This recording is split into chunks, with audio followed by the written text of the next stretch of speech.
the resilience of Ukraine from state to society to citizen, and what lessons can be learned for the rest of Europe in times when those lessons are very much needed. This panel is brought to you by the Frontier Institute, of course, here at the Kyiv Security Forum, and it is my great pleasure to introduce you to our guests, our panelists. We have Yevhen Lubovitsky, political scientist and director of the Frontier Institute. We have Yulia Marshevska, head of the Ukrainian Defense Ministry's Reform Support Office. And on the left, we have Olesya Ostrovskaluta, director of the one and only Mistetsky Arsenal here in Kyiv. So coming from where I am, from Australia, a country which has never had any real problems with occupation, with wars of aggression. You know, people ask me, what's life there like? I'm saying it's pretty good, it's sunny, and most importantly, we don't have any neighbors. Compare that to the experience of Ukraine, which has now become my home. And if you leave Ukraine and travel around Europe, often the thought comes to you that, and I'm sure it has to you and to all of us here, that it seems like no other country, perhaps you could brainstorm which could, but no other country could really go through what Ukraine has gone through in terms of resisting a war of complete annihilation from a much larger, incredibly heavily armed and aggressive neighbor. Have you thought about this yourself? I'm curious to ask each one of you to start. And from your own perspectives, what would be your answer to this? Could other countries do what Ukraine has done? And if yes, if no, why? Thank you. Let's start with Yevhen. Well, I think in history the name for this is path dependency theory, that tells you that you are where your path brought you. And that means that Ukraine is as resilient as its past formed it to be. So Ukraine comes out of a century of tremendous catastrophes. The famine, the Second World War, Chernobyl nuclear explosion, repressions of the Soviet government, war with Russia. Every Ukrainian generation has had its own catastrophe. And these catastrophes have hardened the spirit, they have hardened the culture, and they have allowed Ukrainians to form the kind of ties inside the society that are quite useful right now. Now, can we achieve similar resilience without tragic century? That's the big question. And the response to this question is that probably yes, if we can actually take the lessons from Ukraine and institutionalize them in certain way. We already see at this early stage some of the conclusions for the European countries. We already see some of the conclusions for the global West that we already can convey. And at this point, I think it's important that Ukraine is taken seriously as a party that has actually something to share, not only as a party that requires assistance or requires help. Because if this is the way we look at Ukraine, then we see Ukraine as a problem, not Ukraine as also a solution. And if we treat Ukraine like a solution, that means that the entire security transformation for European countries, for other countries, will be much cheaper and will be less painful for their societies, even though they might be under illusion that it's going to be cheap and not painful at all. Thanks. Yeah, let's go to Olesya. Yes, thank you. As Yevhen was speaking, I just thought crossed my mind, that we actually were not presented with a choice. It's not that we could choose not to be resilient. It's not something that we were not in the position to decide to give up because we are not strong enough. It was just never possible. And we also remember from historical perspective, as Ivan mentioned, we remember what's happened, and I'm happy to talk about that further, what's happened to our elites at least, but also to our families when they chose to collaborate with occupying forces. And not many of them survived, actually.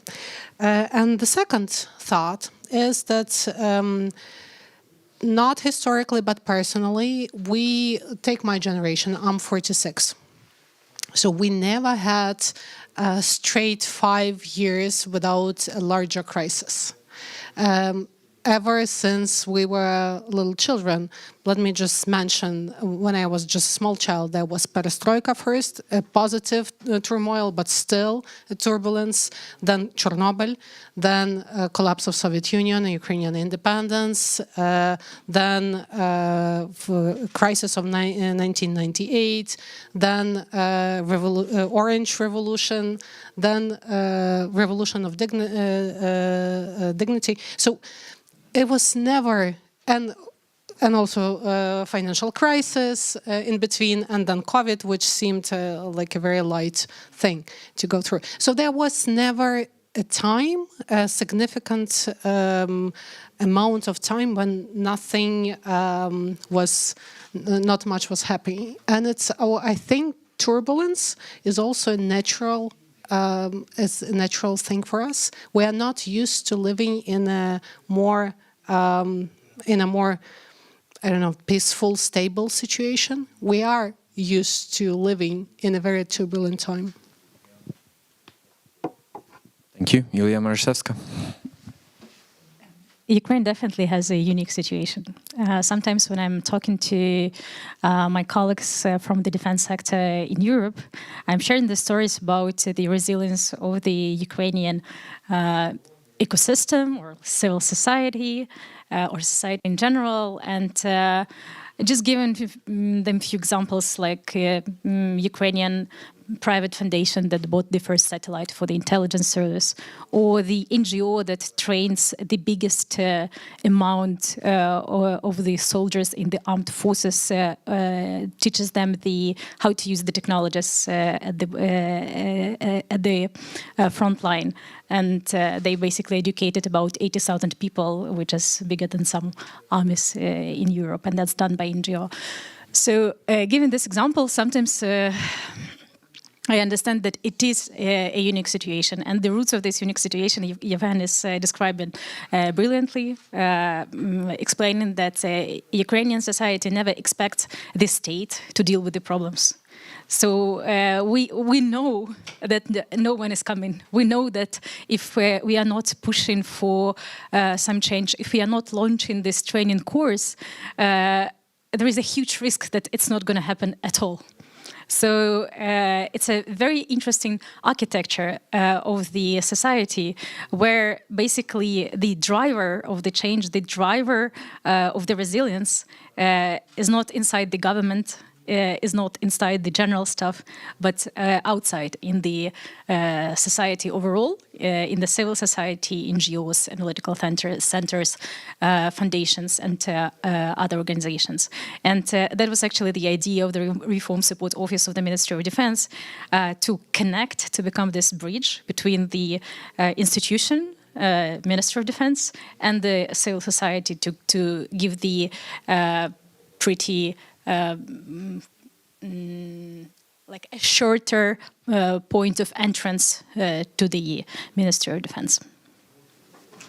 Thank you. I think, there are some, obvious common themes that come up pretty quickly in that discussion, and that is basically revolving around the idea that hardship births resistance, and it births a culture of resistance over time.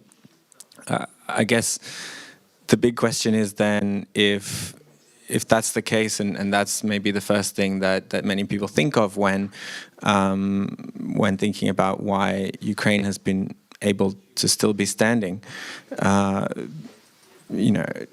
do European countries have to go through that hardship themselves? Do they have to be woken up by already having the threat at their own gates? Can this at all be compared to something like COVID, which was more universal? How do we begin on to bring that lesson across to Europe? Maybe Yevhen? Well, Ukraine has been formed in a tremendous deficit of security, and that security deficit has been the condition that followed every generation for probably as far as we can reach with living memory. The difference that we had in most of the European countries was that the European countries had similar distortion, but in the opposite direction. They had the security proficit. And that security proficit meant that the abundant security present didn't even have to be paid for by the societies, because the bill was picked up by the United States. And as a result, the societies have learned that they don't have to provide security for themselves.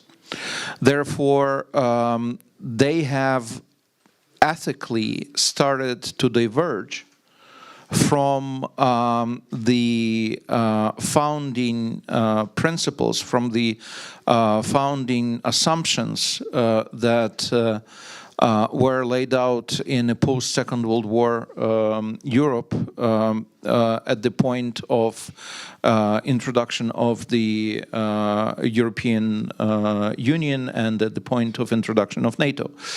And their earlier, especially when we're talking about European unions, I'm talking about the entire context from the agreement on steel and coal and all the way until the enlarged EU. And this basically means that this has to be fixed, because the ethics that assumes that there are no threats in conditions where threats are present, it leads to destruction. And this is not because, Ukraine says so, or this is not because Russia is vicious, or this is not because, there is some other reason why we have to change our ways. It's the return to the logic that the threats are plentiful. They are present. They are not only about environment, though environment is part of this. They're not only about other things that we've been talking about in the European context in this peaceful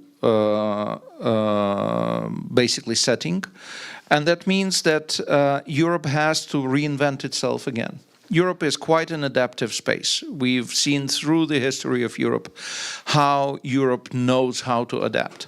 And that means that we have to take the same ability and prove it again. If Europe has this incredible set of freedoms, if it has the framework that allows democracy to prosper, if it has the framework that allows people to self-express, then it means that eventually these ideas will be heard. Now, the problem is that the institutions are built for peaceful time, and that means that they are slow. And that means that they are, when we have the dichotomy between fairness and efficiency, they tend to be fair, not efficient. And that means that these institutions cannot operate in a hybrid or in a hostile environment. So Ukraine offers the way to see how exactly you have to fix the problems. Take Ukrainian energy sector. Take Ukrainian critical infrastructure. Take other sectors of Ukrainian life, say economy, for instance, or the sectors that actually make sure that Ukrainians can operate, for instance, telecom. They all show that it's more important to be efficient than to follow the procedure. And that also means that some of the procedures have to be reviewed. And that also means that within Ukrainian Euro integration, treating Euro integration as a one-way street, where Ukraine has to accept the European rules, might actually be troublesome, might actually prove to be a problem. It has to be a two-way street. Ukraine has to change some of its regulations, but also the EU has to change some of its regulations to make them more efficient. And I think this is extremely important. We can go deeper into the cultural issues, the role of private initiative, the role of the self-reliance of the citizens, the role of civil society. And the Ukrainian lesson here is that it's important to have a backup for the institutions. The Ukrainian civil society provides backup for the state institutions that might fail at a certain point. And in case the institutions fail in many European countries, there is no backup that allows these institutions eventually to be brought back. This is another important lesson. And the overall thing that we have touched is the ethics situation. The ethics of Ukraine is operating in a way that makes win-win possible, but under assumption that you have to be able to turn into zero-sum game in case you have to protect yourself. If there is no threat for generations that is treated as a viable threat, then the ability to play zero-sum game is washed out of culture. And that means that we end up in a situation that we hear from the Western diplomats. So let's play win-win with Putin. Well, you can't play win-win with Putin, because win-win with Putin ends up to be a loss. And it ends up to be a defeat. And the inability to respond to constant provocations and constant threat that Russia poses, and the willingness to build trade ties that allegedly should have been able to turn dictators into democrats, didn't work. Thank you. Following on from what Yevhen said, I wanted to ask you, Yulia, as well, about when we talk about the role of institutions and the state and this tension between, Ukraine's European path and meeting all of these standards, but also being able to just react quickly and do what's necessary to survive, and then the tension between the role of the state there and the role of the people and civil society. How has that been, from your perspective, navigating this? How much did it help, for example, that Ukraine was actually already at war for 8 years before this? And what's the way forward where this basically existential battle to survive continues? Europe prepares maybe for something similar, but in the meantime, Ukraine is trying to integrate into the European Union. Thank you. Thank you for the question. So the influence of a civil society on the institutions currently is crucial, but the logic has changed from the beginning of the war. So I will give an example of procurement. If in 2014-15, and even at the beginning of the invasion, the major forces of the civil society were concentrated on supporting the Ukrainian armed forces with all they need, starting from the bulletproof vests and in fundraising for F-16. It was a major effort. Now this effort shifted to creating the institutions within the government that are capable of doing their job well. So now we see, and our unit took a role in setting up the new procurement agency under the Ministry of Defense, the DOT, Non-Lethal Procurement Agency. And one of the ideas that we discussed was that Ukrainian civil society has to stop buying bulletproof vests, has to stop buying drones finally. So. And I see that this change is happening within the whole sector, not only in the procurement. There is a push to make the institutions stronger, the government, the state stronger, so it can do its job better. So that's an important shift that I'm seeing, and I think it's very healthy and good for our statehood. If we are talking how the European standards are integrating with how Ukraine is integrating, or European standards are integrating into Ukraine, that's actually a good question. It's also possible to observe on our procurement procedures.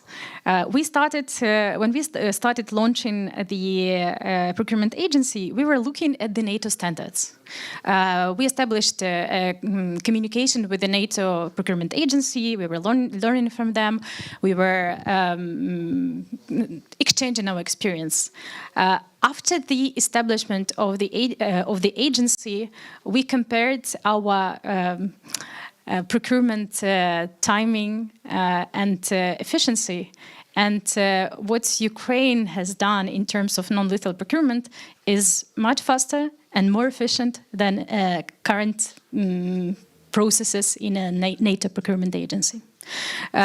So we just compared the results of the contract, the time it takes to contract the producer, and the time it takes to change the contract if there are some changes on the front line, and so on. And we understood that we basically developed here a model that works even more efficient than the existing procedures in the NATO. So coming back to your first question about the lessons learned and how we can exchange this experience, I think that's super important to keep this two-way street and this mutual coordination of what processes we are building, what policies we are building. Because currently, in a defense procurement, yes, we are learning from NATO, we are learning from the countries, we are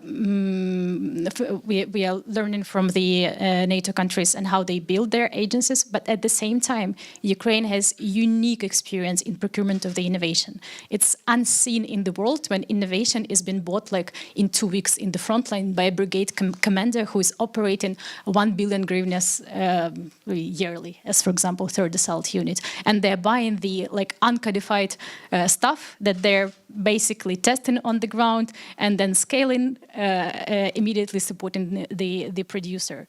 So there are unique things that were developed here. Currently, we are building policies based on this experience, and it would be important to have this mutual correspondence of our policies. Thank you. Thanks. Moving to Olesya now. We talked about the volunteers raising for satellites, raising money and for bulletproof vests, for drones, and about how, especially during this frantic early period of the full-scale war, it was so crucial for Ukraine to still survive. And I know there's a lot of progress being made, but still it is a fact that so much of what the military needs to use is still being donated by volunteers. And just on the level of the individual, on the level of the mentality, it's often, for me, really difficult to try and explain to people in the West what this, for example, this donation culture looks like, what it means for it to be understood as an obligation that, almost among more aware people, that a certain amount of your income, should go to the army. That's basically a part of civic responsibility. How do you see, what is it about the Ukrainian civil society or Ukrainian mentality, Ukrainian culture, whichever way you want to take it, that makes this possible? Is it simply as you mentioned, a product of kind of suffering through historical trauma after historical trauma, or is there something else to it? I did not only mention suffering, but rather turbulence, living through turbulent time. It's not the same as being a victim all the time, but it's like you're always surfing on a high wave in the sea, and you just get to adapt to it. But what I wanted to say is that one reason why Ukrainian civil society has been bridging so many gaps where Ukrainian institutions, state institutions, could not do their job is also because of the regulation. And regulation that applies to the public sector is extremely rigid in Ukraine and obsolete in many ways, and it does not let you do lots of things. Yevhen was mentioning European regulation, that it's too rigid and it needs to be more agile. But it's nothing compared in some areas to Ukrainian regulations. So as a result, Ukrainian public servants often, even when they want to do the right thing, they know how to do the right thing, they are absolutely deterred from it by all sorts of criminal instruments of control. But regulation, when it comes to the civil society, is not like that. You can do much more. You can innovate, as Yulia has described, because you are not, you are not as an object of control by many agencies at some point. So there we have a conflict between culture of transparency and culture of agility, and that is very much a case of Ukrainian public sector at the moment. But speaking about this, again, speaking about this culture of volunteering or donating, it's again a function of this is so banal now because everyone is talking about it for 4 years, but it's a function of existential threat. You either give some of your time or some of your resources, or you are going to be wiped out. And what we know also historically, when it comes, let me speak about what I know from my work experience. We've seen growing interest in Ukrainian culture of 20th century, especially Ukrainian culture of the 1920s. It was a very avant-garde cultural scene that was exterminated almost entirely in the 30s. So, but what's interesting about it is that scene, all those authors that did so many interesting things in the 20th century, they actually decided at some point to cooperate or collaborate, if you like, with the Bolsheviks, with the Soviet powers. On the previous panel, there was a speaker who said that Ukraine taught the world how to say no. So in that case, Ukrainian public figures said yes to Bolsheviks because they did not perceive them at that moment as a Russian imperial force, maybe because there was this quasi-Ukrainian independence in the form of Ukrainian Republic. And what happened then? After this scene was developed, it was simply terminated physically. And this is the lesson that at least anyone familiar with Ukrainian culture learned. So the moment you say yes, and try to collaborate with Russian imperial force, you accept the fate which will inevitably lead you to a catastrophe. So you have to say no. If you say no, you have to act in some way. If you can't fight by yourself or do other things, you give something what you have. And I think this is a widespread feeling that is present within Ukrainian society. Maybe not always articulated, not always reflected, but somehow present like a fog, maybe, in a sense. And now I am finishing now, but I would like to touch on that, on your previous question. How do we help people in the European Union to be more resilient, right, through our experience? This is something we are going to speak at the book Arsenal, which is going to take place later this month. One of the subjects is whether you can convey experience to someone or convey an idea to someone who doesn't have the same experience or similar experience. And I am personally skeptical to it. It's very hard to somehow motivate people to become more resilient if they do not have the same threat or experience. For example, what we learned when we started to cooperate with many international partners since the beginning of the big war on cultural level, that for the first 3 years, there was a lot of interest since 2022, but it was this kind of interest as if you are reading a fiction story. People are reading something very interesting, so they're interested in you, but you are a fiction story to them. It's not the reality which they face. There was this famous saying by Olena Styashkina in Frankfurt last year to German audience on one of the panels. She said, we in Ukraine have great children literature about war. It's truly very interesting, and once you are invaded, we will be happy to share it with you. So that was taken as a joke a year ago, but since the US announced the departure from Europe, we suddenly saw a new wave of interest in Ukrainian culture. Because now there is a certain experience, certain circumstances that make people kind of act in the same way as you do.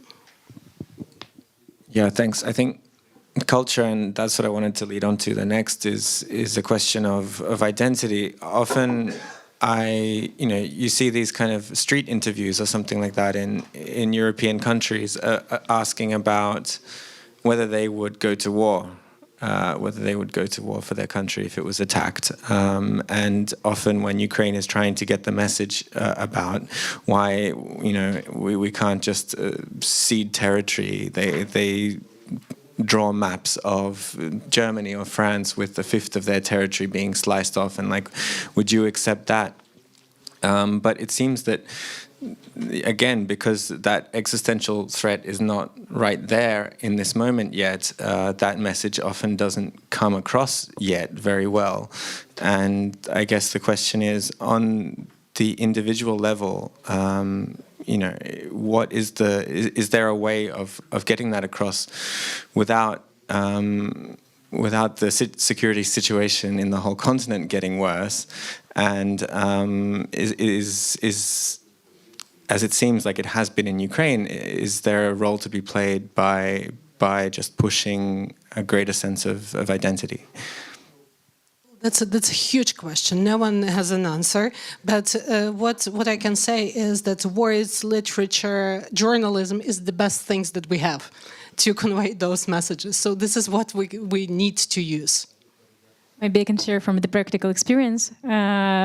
So when we see that some of our partners do not understand us in some of the domains or some countries, what I'm seeing, the best way would be to invite this state official or military personnel to Ukraine, to Kyiv or to Lviv, and just to be in this society, to talk to real people and just to hear the air alert with your own ears, to go to the underground facility. I think this like real life experience really helps. And that's something that can be scaled to also other areas of life. It doesn't have to be a defense cooperation for people to travel here. But like physical presence is super important. And the cooperation with the Ukrainian agents, with the Ukrainian organizations in different spheres. So if we are talking about culture, that could be cooperation between different centers, organizations, exhibitions. So Ukraine is at the front line of the global threat.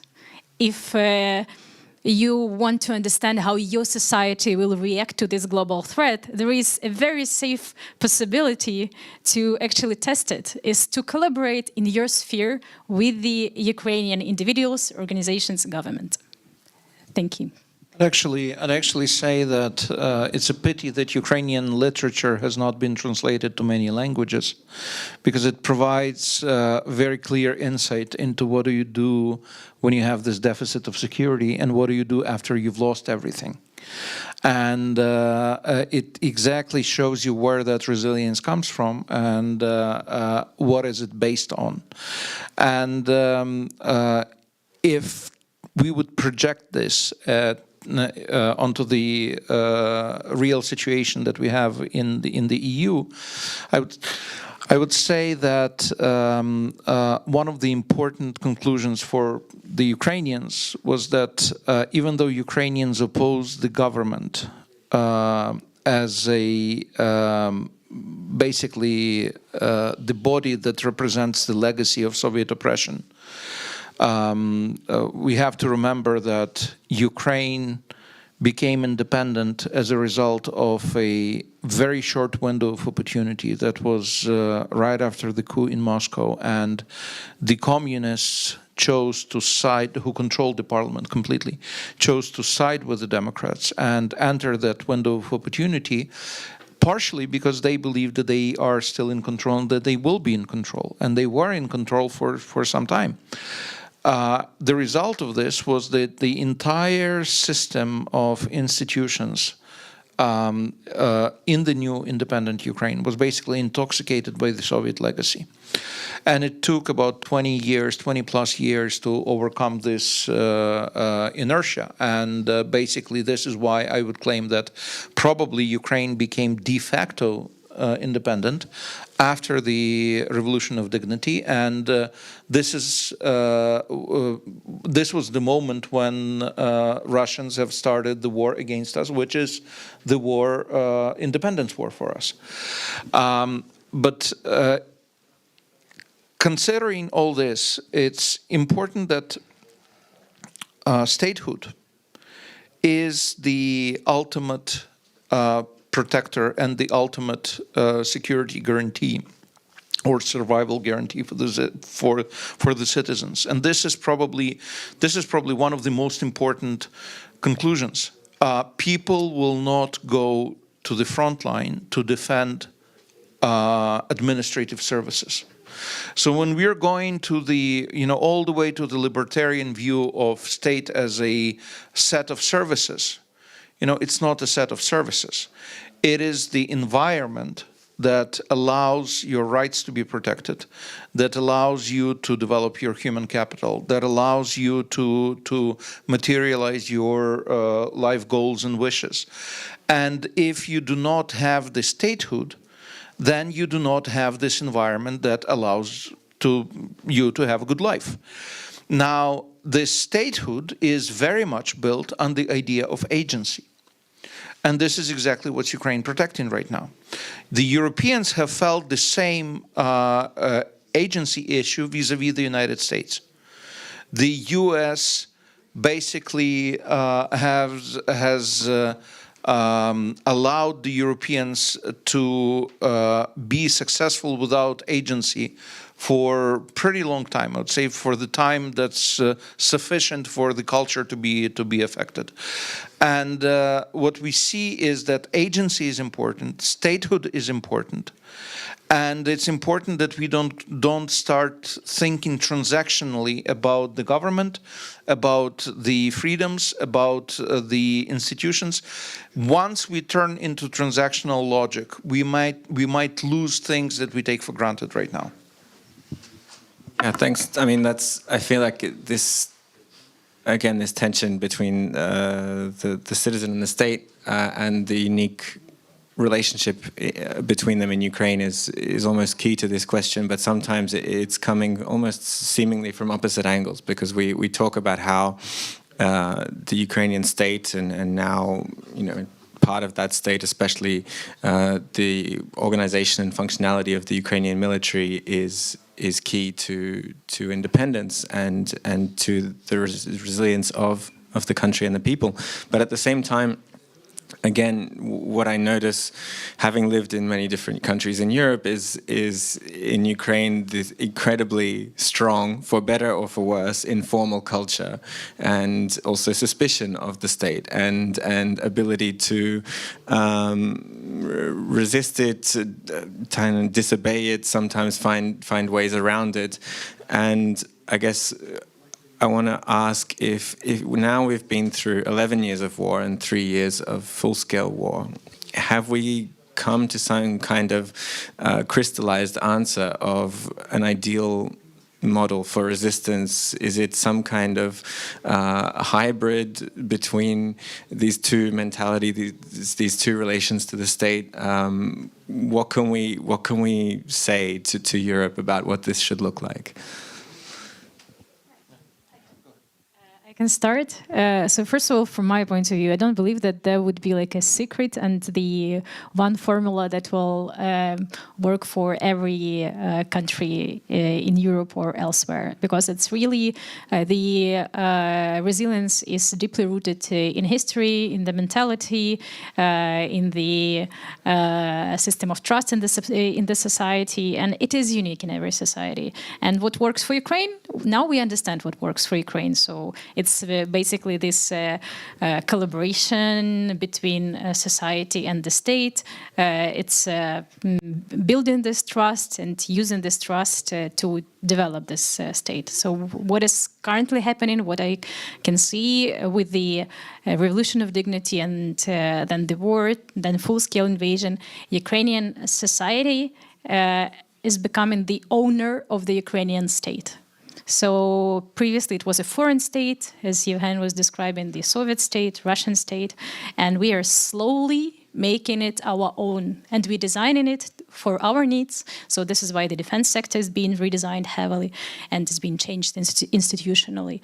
But this formula and this path is something that works for Ukrainian society. Maybe some elements will be applicable for other countries, but there would be a very special package in every country.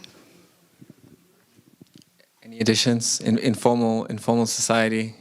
Well, actually, I wanted to stress what one word that Yevhen was using. I think this is very important. It's the word agency, and for many of us in Ukraine, it's really the word for our agency, because what we know for sure that what Russians do, they take away agency from us, and we only become private people in our small private circles. We are not people who are in charge of their own lives anymore. So we are fighting, or we are fighting. That sounds very grandiose.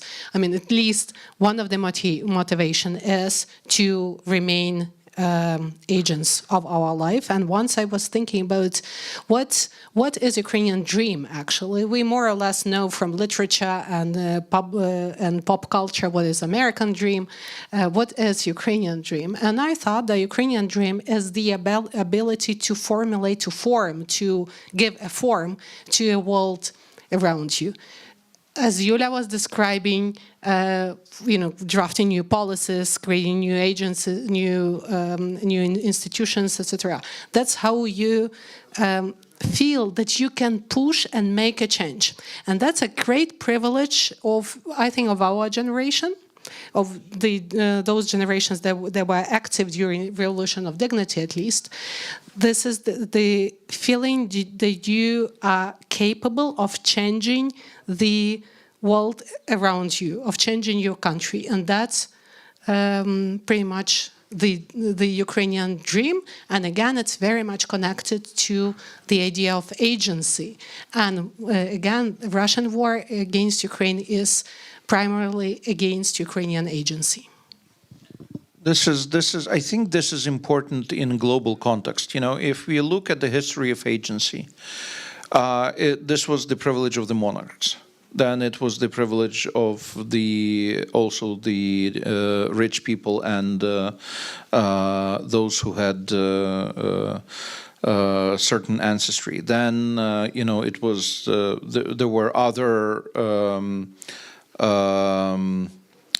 groups that were included, and they were allowed to vote, and they were allowed to own, and they were allowed to interact. Well, it went down to enhancing the agency at the very bottom. Look what social networks did. They gave the voice to those who technically had the right to vote, but did not have the tool to make their voice heard. In that sense, Ukraine is a very 21st century state. It's a state of grassroots agency that is actually looking for a model, for a security model for the modern world. We're not trying to build some kind of, old world, bring back the 19th century concepts or, resurrect the medieval ideals.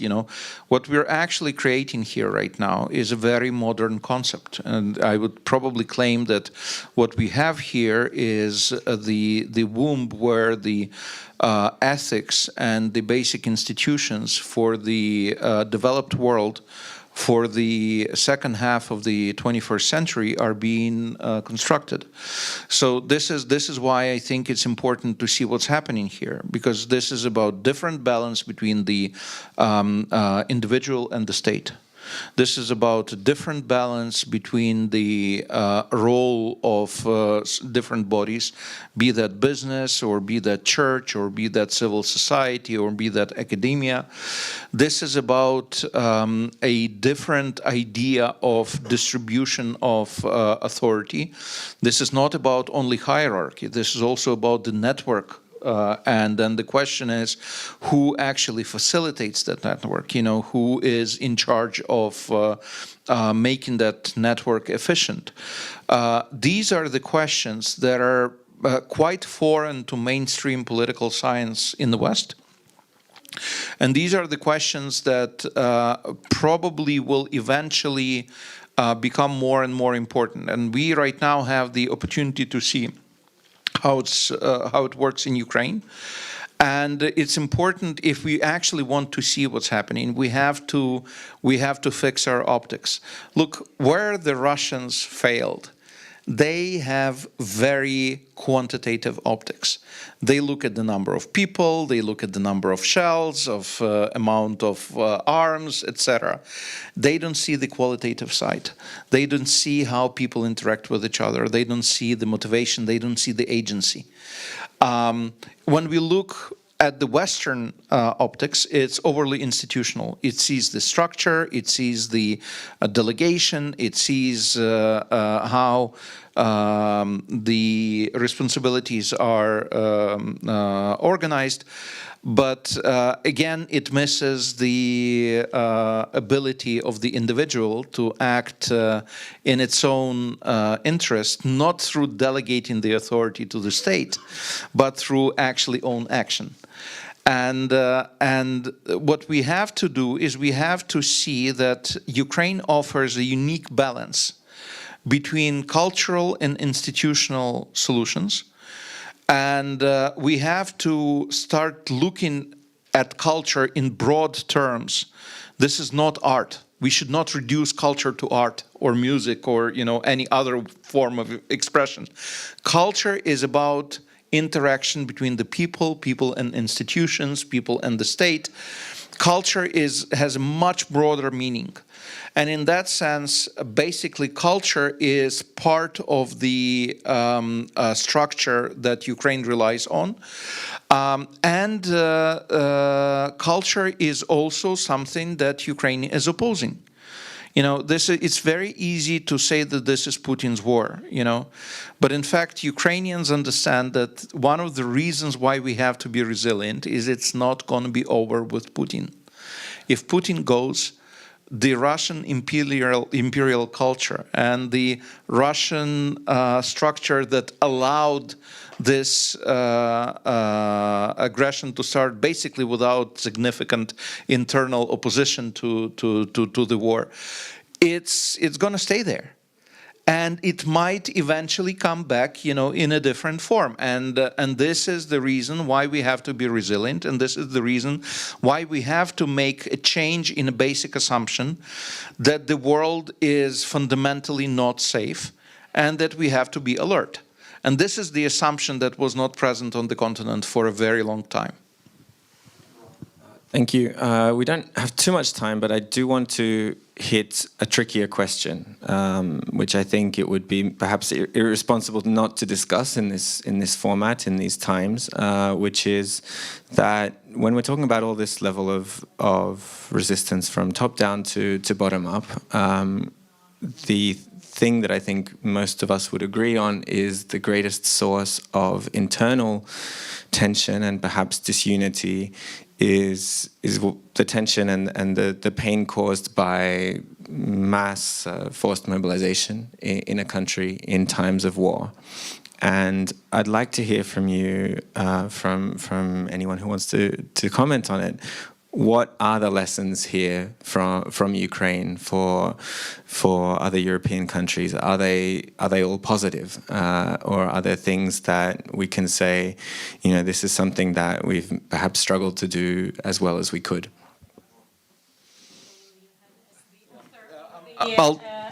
This is a slippery ice because this is a politically sensitive issue, and it's. But let me try to respond to it. Pavlo Klimkin, former Minister of Foreign Affairs, has brilliantly said that Ukraine doesn't have deep state. Ukraine has deep society.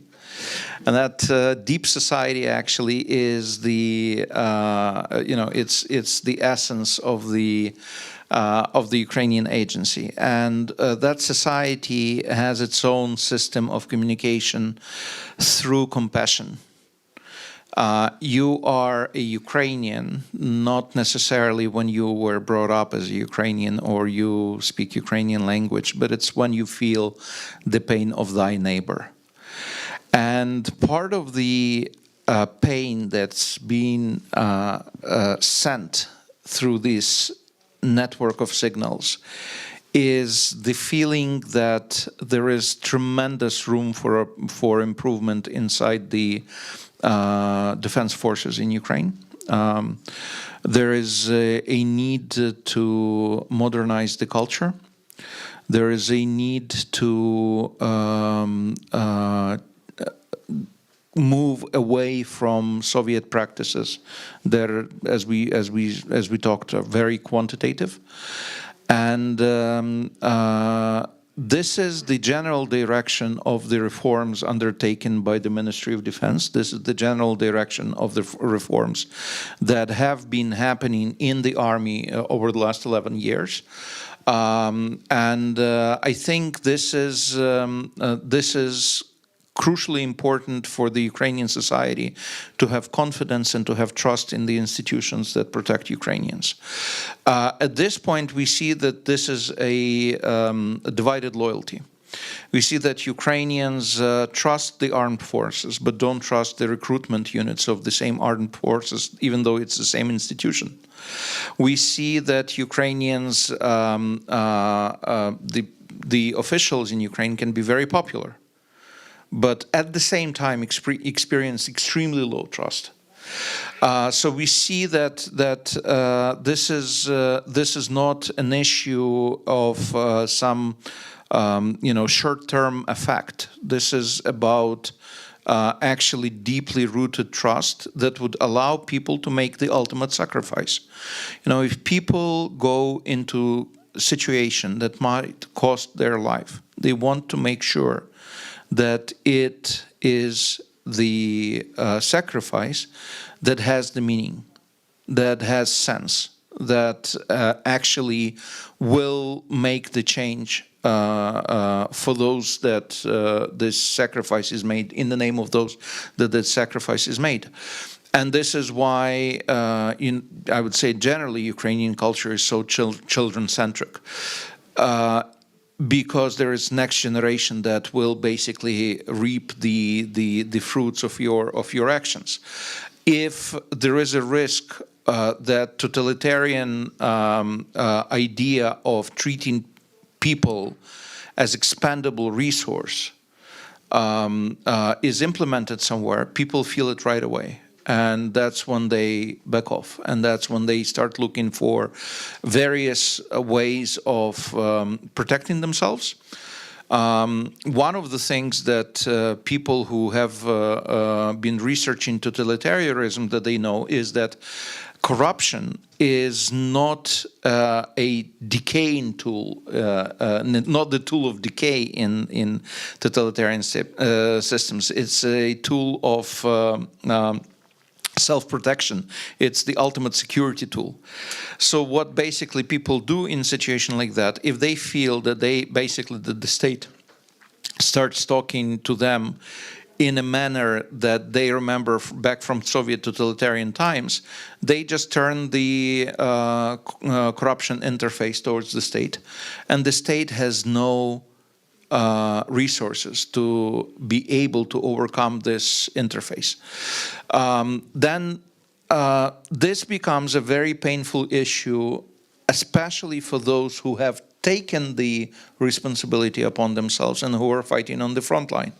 They want to be relieved at a certain point. They want to be able to demobilize. They want to go home. They want to see their family. They want to have their life. And lack of basically the recruitment deficit does not allow that to do. But it's also the question whether the state has a clear vision of, for instance, the change of nature of the war. Do we actually see clearly where the machines can take over from the people? Do we see clearly how technology would affect the conditions on the battlefield? Do we develop the right competences? Do we bring the experiences closer to the people? My son, who is of recruitment age soon, he's a college student, he's going to be of recruitment age soon. One of the things that he's telling me, he says, look, if we had more computer games of certain kind, that would put us, when we were teenagers, that would put us en masse a few steps closer to being able to operate drones.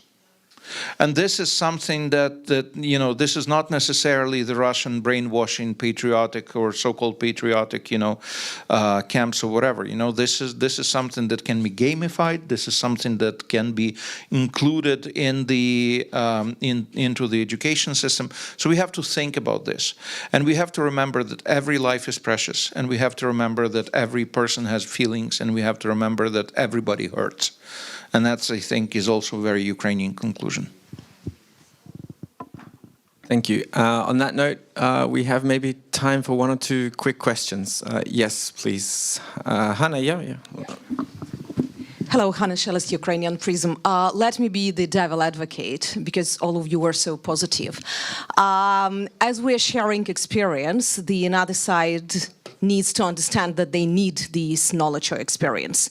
We teach kids mathematics, we explain them why they need mathematics when they go to the shop, for example. So if the European society, I'm not speaking about politicians, I'm speaking about society, are not perceiving the threat, that it is real, that they don't understand that any type of the necessity is around to have this knowledge, how are we going, or should we persuade them that they need this knowledge? Should we share this knowledge with them? I think this is not the question whether we should do that. The question is how we do that, and that is the most tricky question, because it's very hard to teach someone who actively does not want to be taught. And that's the case in many instances. Once again, I don't have an answer, a technological answer, but I can only share my hope. And my hope is that what we are doing, in my case, through culture, for example, especially through literature and words and journalism as well, is what reaches people and gives them some sense of urgency. But I am not very optimistic that we can really somehow transform our European neighbors into more resilient societies. Maybe I can step in here from the cooperation as we see it from the institutional side. And you cannot say that all societies are the same. It's a very different communication and perception of the war in the Baltic states, northern states, and then in the Mediterranean. I can definitely say that in some countries the society is feeling the threat, not only on the political level but on the wider, the wider society. And I think the approach we can take is to work with those societies who do understand us and use in a good way these societies to advocate for Ukrainian interests in their communities in the Western European Union or the south of the European Union, where the threat doesn't feel as urgent as it does, for example, for the Baltic states. Thank you. I would go more technologically. If usually when there is a lack of understanding on a grassroots level, we're talking about societies that are high trust societies and societies that actually can delegate authority to certain institutions. Then it's a function of leadership. Then the leaders who have the ability to understand have to use their persuasive powers towards the society. Usually they try not to do that because they're afraid of the fragmented political scene and they're afraid of populist movements. So they're trying not to be the messenger that brings the bad news to the society. And that means that it's important to have also a panel of speakers who, on behalf of those who have trust in society, can actually talk, be that philosophers in France, or be that public intellectuals or scholars in Germany, or be that someone else. In every state we would have a different setting, but in the end, this basically means that those who have been given certain authority have to use that authority responsibly, and otherwise we will skip the option of going through this crisis in a cheap and less painful way, and we will choose the option that will be expensive and will cost a lot of lives. Thank you. The red timer on the screen here is telling me that the time for this panel is over. Unfortunately, I'm sorry we didn't have more time for more questions, but perhaps some of us will be around in the space still later. I think it's important that we talked about both sides, and thank you, Hannah Shelest, as well for sharing that devil's advocate position, because it's a very difficult world in which there are no perfect examples, I would say. And so, but it has been very, very rich and useful to hear from all of you. So thank you very much for participating and for you for listening. Once again, thank you.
Один, два, три.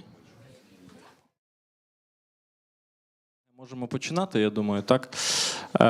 Вітаю, шановні учасники форуму, колеги. Мене звати Ярослав Кречко, я журналіст та ведучий Donbas.Реалії, проєкту української редакції Радіо Свобода.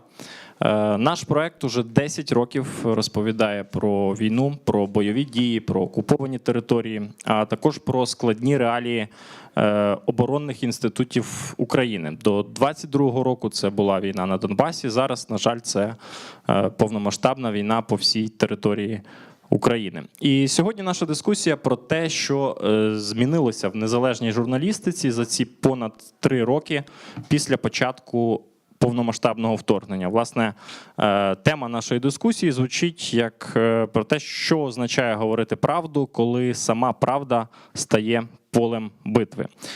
Я спершу представлю учасників нашої дискусії. Це Роман Пагулич, фронтовий кореспондент Donbas.Реалії. Тетяна Якубович, журналіст та редактор. This is Tatiana Yakubovich, who is the journalist and editor of Donbas.Reality, Roman Pakhulich, journalist and presenter, and also Alexander Demchenko, who now represents the Come Back Alive initiative. I would like to start with what is common for me and Roman Pakhulich, who is the journalist for Donbas.Realities. We came to work to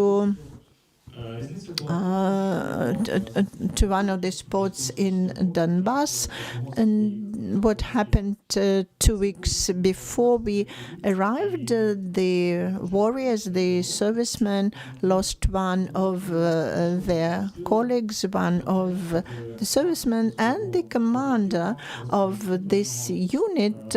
He was brave enough to tell the story, to speak on the camera about the person who has died, how this dead person loved the bees, and how he was taught to use, to apply the iPad, and now as he's using this iPad for making the calculations necessary for the war, but after the war he would use this in order to calculate the routes of the bees, and this, for me, this was a very touching story, as a very good example how you should speak about the war. You should not tell about the square kilometers, but you should speak about people's fate, people's stories. Since that time, the similar stories, they have become our reality, and if you look at the narratives on our news platform, you will see dozens and hundreds of similar stories. It is important for us today to discuss the issue: how should we speak about the war? What should we tell? And how the work of war journalists has changed in the last 3 years. Well, in fact, considering the nature of the war, human losses, people who we met and then who later died, this is happening regularly, and this has been happening before. We talk to a person and the person would die, would be killed in a couple of days, and then sometimes you would write the article and people would be dead by the time you publish it. So this is what is commonly happens during the war, and this is so evident because our front line is so long, several thousand, couple of thousand kilometers. We talk about the war. But we could not imagine what the war would look like in 2022. We still had, in the first 2 years of the war, to work on the front line, on the brink of the in Serebryansky forest, which is between the Donbas, Donetsk and Lugansk regions. We were as close to the enemy as 50 meters. Now it is not possible. It is not because people would not allow us or do not like to have journalists there. No, this is not so. The military units, people are very limited in their communication, and they are all the time interested to ask us what is happening beyond the front line, what is the situation. So when journalists come from the civil life and ready to inform of what is happening, the warriors, the servicemen are very happy to talk, to communicate. They are all the time interested to communicate. Now this is not possible. So the journalists are kind of mediators between the civil society and the servicemen, and maybe a couple of months before they also were the civilians, but now they are at war, and it is very important for them when they meet journalists and when they can share their ideas and their emotions, their fatigue. They can tell about their superhuman efforts they need to take in order to stop the assaults by Russian soldiers.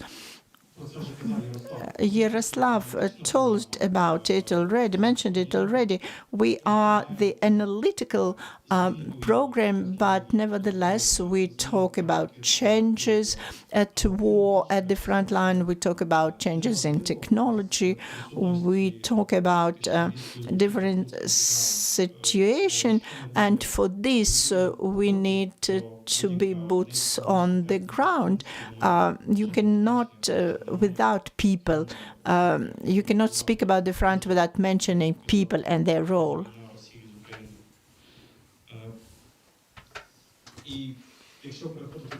Насправді все дуже ускладнилося. When we talk about the challenge that this situation has exacerbated, we may be planning for a lot of things of what we will do when we arrive at the front line, but everything is likely to go awry. For example, back in October, when we were about 7 kilometers away from the front line, the first shelling near myself and our operator, I can't share the video material with you, but the military man said that we were quite lucky to have survived. This is an example of when we were planning something to do, but the artillery shelling might have buried us all. You may plan whatever you like, but it is not clear how much time you will spend at the front line, at the particular position where the situation is likely to be. Perhaps no one is not willing to share. These are technicalities, but this is something you confront constantly, and the planning at war is very important, but in the environment of the Ukrainian war, it is very difficult to fulfill. to cite an example, we must always be conscious that conventionally speaking, we are guests at the front line. We have visited the servicemen and we have left them, and the boys and girls are still there. And sometimes you have to be very mindful of the relief character. I know the example when the form of a top of the tree revealed the position of our heroes. We know that if we share information, it may lead to the death toll of our soldiers. There are a lot of things like that. On the other hand, in our work, according to our standards, we cannot allow ourselves to go down the path of propaganda. We know that there are a lot of problems at war. A lot of people cannot survive the tension, and they go what is called absence without leave, AOW. And there are many things like that at the front line. Nothing is working like a clock. It's not a clockwork activity. There are a lot of factors to impact momentarily a situation. We might be going to one position, but we didn't make it at the end of the day. So the story of a shell that landed near myself and my colleague, it's not a unique one. Another colleague of mine from the Donbas.Realities almost bled because he was wounded with a mortar shell. A lot of colleagues were hit by the aerial bombs or missiles. That is to say, the risks at the front line are enormous. The distance where you are in the kill zone, this is why we can't be present at the front line, because that kill zone is as far as 5 kilometers. Everything that is near that 5-kilometer kill zone, you can't really get as close as that. You might be wounded and you will be cured for weeks or months. The servicemen that are now at the front line, how do they communicate with their loved ones? Their families are sending the audio communication through some messengers, including WhatsApp, and through the radio. They transfer these voices to the boys in the trenches for them to hear the voices of their loved ones. Indeed, recently we were casting with the artillery units at the Pokrovsk region, and a crew of the British vehicle. They were all, they started in other capacities, and they said that artillery used to be called the gods of war, but now they are sure that the boys that are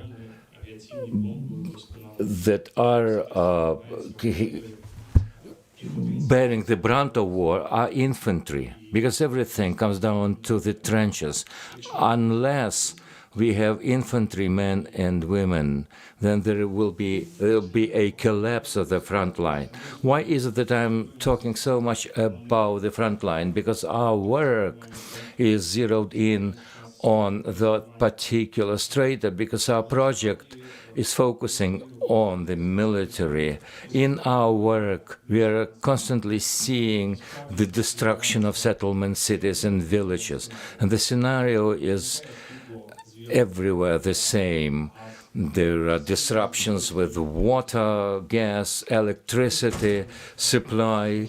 And unfortunately, people are left behind to live in those settlements.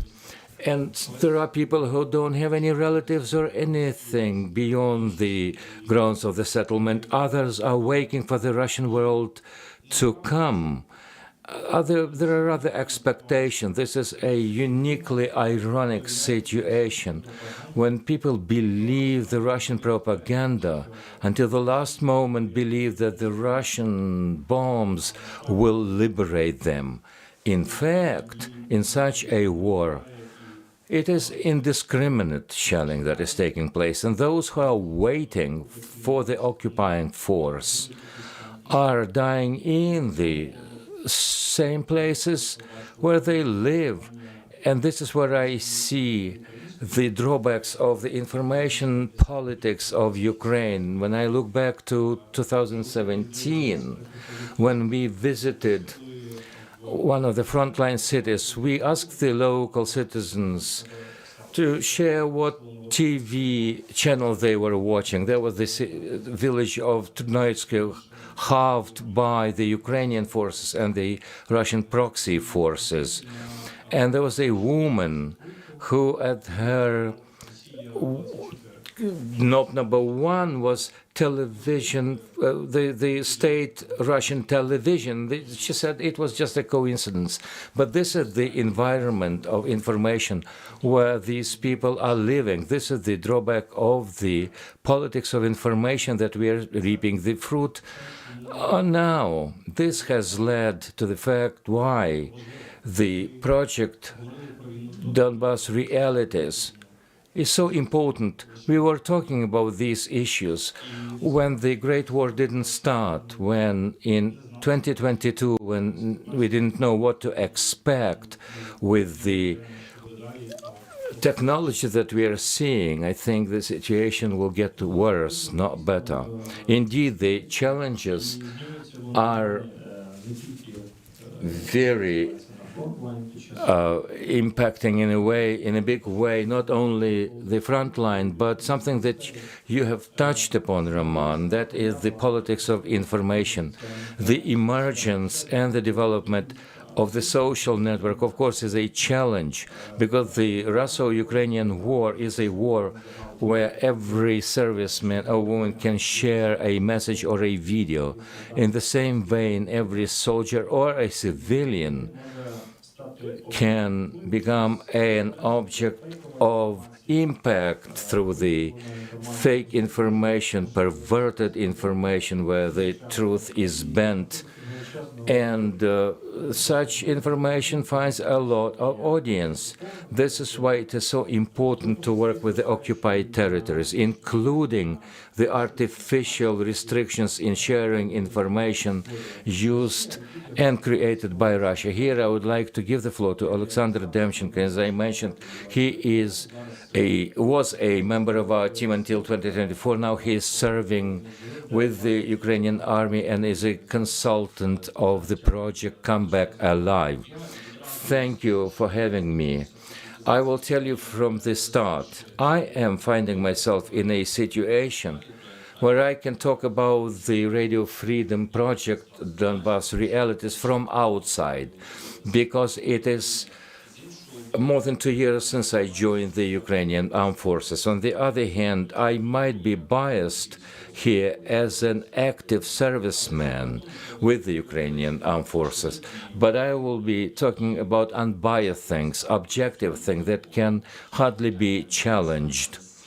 You see, since 2022, to be more precise, since the moment of the creation, setting up of the Donbas.Realities project, back then the occupied territory of Ukraine, occupied by Russia, was made up of parts of the Donetsk and Lugansk regions. Over this time, since 2022, the territory occupied has increased exponentially. A lot of people are living under the Russian occupation, and the urgency of contact with the people living in those environments, how to inform them and to learn from them what is going on there, and for them to know what's going on in the free world, the urgency is increasing. I would like to say a couple of good words to my colleagues from the Donbas.Realities project, because what they are doing goes beyond journalism per se. What they are doing is to keep a contact with those people and break the information blockade of the people living under the occupation. By the way, Russia is doing this not only in the occupied Ukrainian territories, but throughout the other parts of the world where they are trying to increase their influence. That's one point. The second point, the complexity of work in the occupied territories. We are running a lot of problems here created by the occupying administrations. We all remember that during the COVID pandemics, the checkpoints were shut down, the checkpoints between Ukraine and the temporarily occupied territories in Donbas and Luhansk regions. And I was saying then that Russia is doing this to isolate human contacts as much as they can, the contacts between the occupied territories and the free world, Ukraine included. The more we live through this war, the more we are witnessing these processes. The politics of information by the Kremlin is one thing when we talk about the occupied territories, but the logistics is always there. The people don't enjoy the possibility to cross the checkpoints between occupied and Ukraine-run territories. It is almost practically impossible now because the hostilities are so crude and so inhumane because of all the insecurity situation. The ruble zone was initiated to change it for the hryvnia as currency, the destruction of the Ukrainian education system, the squeezing out of the Ukrainian language as communication, all the things we are witnessing when the violent occupation is taking place and humans are forced to change their nature, for them to be more loyal to the occupying force and to be as far away as possible from their native Ukraine. The thing is that this is also important because the Donbas.Realities project has always banked on the human contacts with the people living in the occupied territories. We were receiving information from them. We checked that information on the developments in those areas. We heard the histories about the social well-being and their lives, about the hostilities, about the ways of transportation between Russia and and Ukrainian territories. We could do that only through the contacts with the people. Today it is quite complex, and it is difficult because every person who leaves the occupied territories, who shares information with the free world, it may not have anything to do with the hostilities or the movements of the Ukrainian armed forces or Russian armed forces. In one way or the other, such a person for the Russian authorities becomes a spy. That is to say, people are criminally liable. And this is, to put it quite softly, from the Russian point of view, these are all criminals, but we all are aware of the fact that even conditionally speaking, if the case goes to the court and where a person is tried by the Russian secret force, FSB, and they're charged with the crime of transferring information, they can't trust and hope for a just cause. We know a lot of instances where people were put into the chambers of torture. People disappear. People are tortured. And we know a lot of sad examples of this kind. The next point, when speaking about the possibilities we're enjoying now in terms of access of information from there and unoccupied territories access to the information about the occupied territories. There's another issue that the Russians are putting up. For the Kremlin, it is important to isolate every square meter of the occupied territories where the services are blocked and you can't share information, including the Donbas.Realities project, the video service on the YouTube. It was slowed down at first, now it is completely blocked. The messengers are blocked, and through them you might have had some access to the information. Well, before that, prior to the current phase of the war, what they had blocked was the radio broadcast and television broadcasting, where information was transferred from Ukraine to the occupied territories. Nothing of that is available now. Another danger we are seeing for the people living under the occupation is this. Even if they use some messengers like the Telegram, and in the Telegram they have an account of the Donbas.Realities project, once their devices of the people living in the occupied territories, their smartphones, or once they have to cross the checkpoints and their devices are checked, they are under danger only because they have subscribed to the Ukrainian social networks, including the Donbas.Realities, let alone if there is information from the Russian security that these people share information with the Donbas.Realities project. What should we do? We should think about that. What are the alternative means of transferring information to the occupied territories and receiving information from there can be used? One point, given the necessity to bypass blockage of the social network sites and messengers and the YouTube, on the other hand, how to receive information from over there without putting those people online, putting them under the risk. I have some ideas, but I don't know the methodology.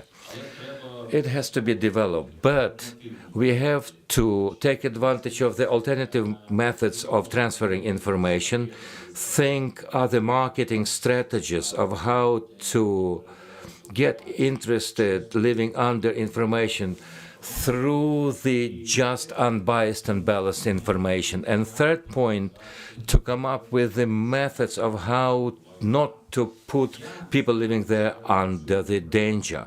I know the workings of the Donbas.Realities project. I know that the security of the respondents in the occupied territories is priority number one when we are writing some coverage, creating content, video or otherwise. And this deserves a lot of respect. This is the way we should do. But we also have to think the methods of how to take advantage of these methods, given all the barriers created by the occupying force. Yes, we are looking for all these different means and tools to exchange information, how to obtain information from the occupied territory and how to deliver it. Our correspondents have been working in Donetsk and Lugansk. But now we're focusing on how to deal with limitations and obstacles. I now would like to give the floor to Tatiana Yakubovich, who represents Donbas.Realities, and the question is, are these occupied territories really so much isolated? Yes, this is the fact. We have lost very large territory, access to people, and this is linked to the YouTube closure. Do people have access? Are there means? Yes, they are. That's what we are doing now. One of the rather original means to deliver the information is TikTok. We understand the threats associated with it, but TikTok allows us to outreach to citizens in occupied territory. Yes, we prepare video reels, and we also attempted to have open live broadcasting. Irina, who is present here, she's the one who has came out with this initiative. TikTok, who is in fact the entertaining social network, and we have doubts if people would who are interested in information would come. Well, yes, we have Friday online live broadcasts, and people come. And yes, this is quite an original method for communicating to citizens who live on occupied territory. Another tool is Telegram, and we're trying to develop it. As Alexander mentioned, one very important thing, Telegram is not very safe, and we all the time have to warn the audience how to deal with this social network to protect themselves. What else is specific for occupied territories is this isolation, and this isolation also is happening in order to prevent Ukrainian people to learn what is happening in occupied territories. Well, people differently assess or think about those who are living on occupied territory. People may think they are pro-Russian, or they do not consider different circumstances. Are these people pro-Russian or pro-Ukrainian? Do they support on occupied territories what is happening in Ukraine? And for us, it is important to obtain the information. And isolation, in fact, works towards this trend that everybody on occupied territory is pro-Russian. Why should we care about them? But we have had the information from a citizen from occupied territory. He actually has rewarded the honorarium, but refused from honorarium and asked to send his money, his honoraria, to the armed forces of Ukraine to support Ukrainian warriors. What else? Why else is important to look for different means and ways to communicate information and to have access to media? Well, it is very difficult to be isolated absolutely from different sources of information. The only thing they have is Russian TV. And this is, in fact, a very traumatic experience. People are really uncomfortable that they do not have any choice, they do not have access to information. And that's why they're looking for different ways, VPN, for instance, and to YouTube and to different websites. People still have access. For us, also, it is important to use a traditional radio. Before we used it, but it is a rather expensive tool, means of communication. Well, therefore, it should be funded by the government, by public agencies. We have met people who said during the occupation in Izium, in Kharkiv region, they listened to us, to information provided by our program. They listened on radio. So when there is no access to the internet, you may use radio, but in this way, in this case, public funding is necessary, and that's what we have to do in Ukraine, provide radio connection on the occupied territories. Well, except in addition to what we do, reportage, analytical work, one more important topic or issue we have to deal with. This is the problems or issues that we observe in the armed forces of Ukraine, and this is a very delicate matter. We think we need to tell this story. At the same time, preserving trust, we have to be critical, but at the same time to maintain and preserve trust. And again, I would like to give the floor to Tatiana, who will speak about this important topic, an important thing that we do.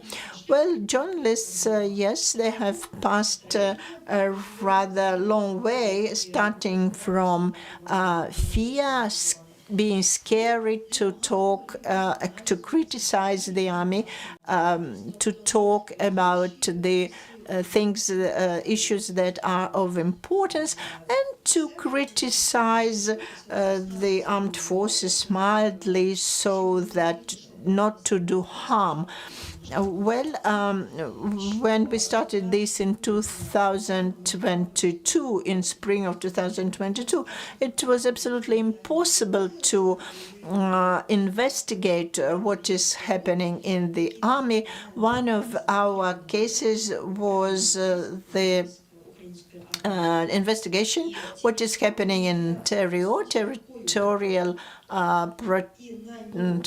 defense forces, and at that moment, these territorial defense forces, they were very poorly equipped. They didn't have the necessary protection and the necessary arms and armaments, but at the same time they were sent to the very difficult positions, and their losses were very, very high. We could not dare to raise this issue at first, but then finally, little by little, we learned how to speak, how to communicate these important issues. Another important issue for us was vacations for people.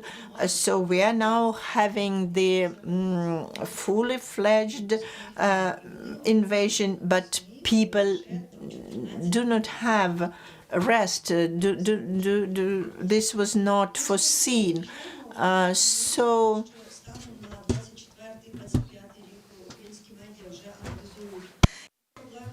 starting 2024 and the current year, we are now covering a lot of tensions, including under finances and the leaving of the unit without authorization. We also wrote a lot of things about how the specialists of elite forces are transferred to the infantry sources, including the highly technically educated staff. And I think that the Donbas.Realities have contributed to this discussion. My friend Denis Timoshenko covered one of the pioneering materials about the transfer of the specialists into infantry. At that time, it was not that easy. The military pundits did not want to cooperate with us or to provide comments. They saw eye to eye with us that there was a problem, but what we ended up with was that one of the high-profile military analysts, he wrote anonymously, and he agreed only to contribute on the anonymity basis. This is to say how sharp the danger is. Olga Lucien dealt with the issue of living without authorization. The problem was there since 2022. Only in 2024 the Ukrainian media dared to analyze these issues. And again, while preparing the coverage, can you share with us how difficult it was to provide comments on this issue and whether it had led to some changes, to the changes that you had offered then?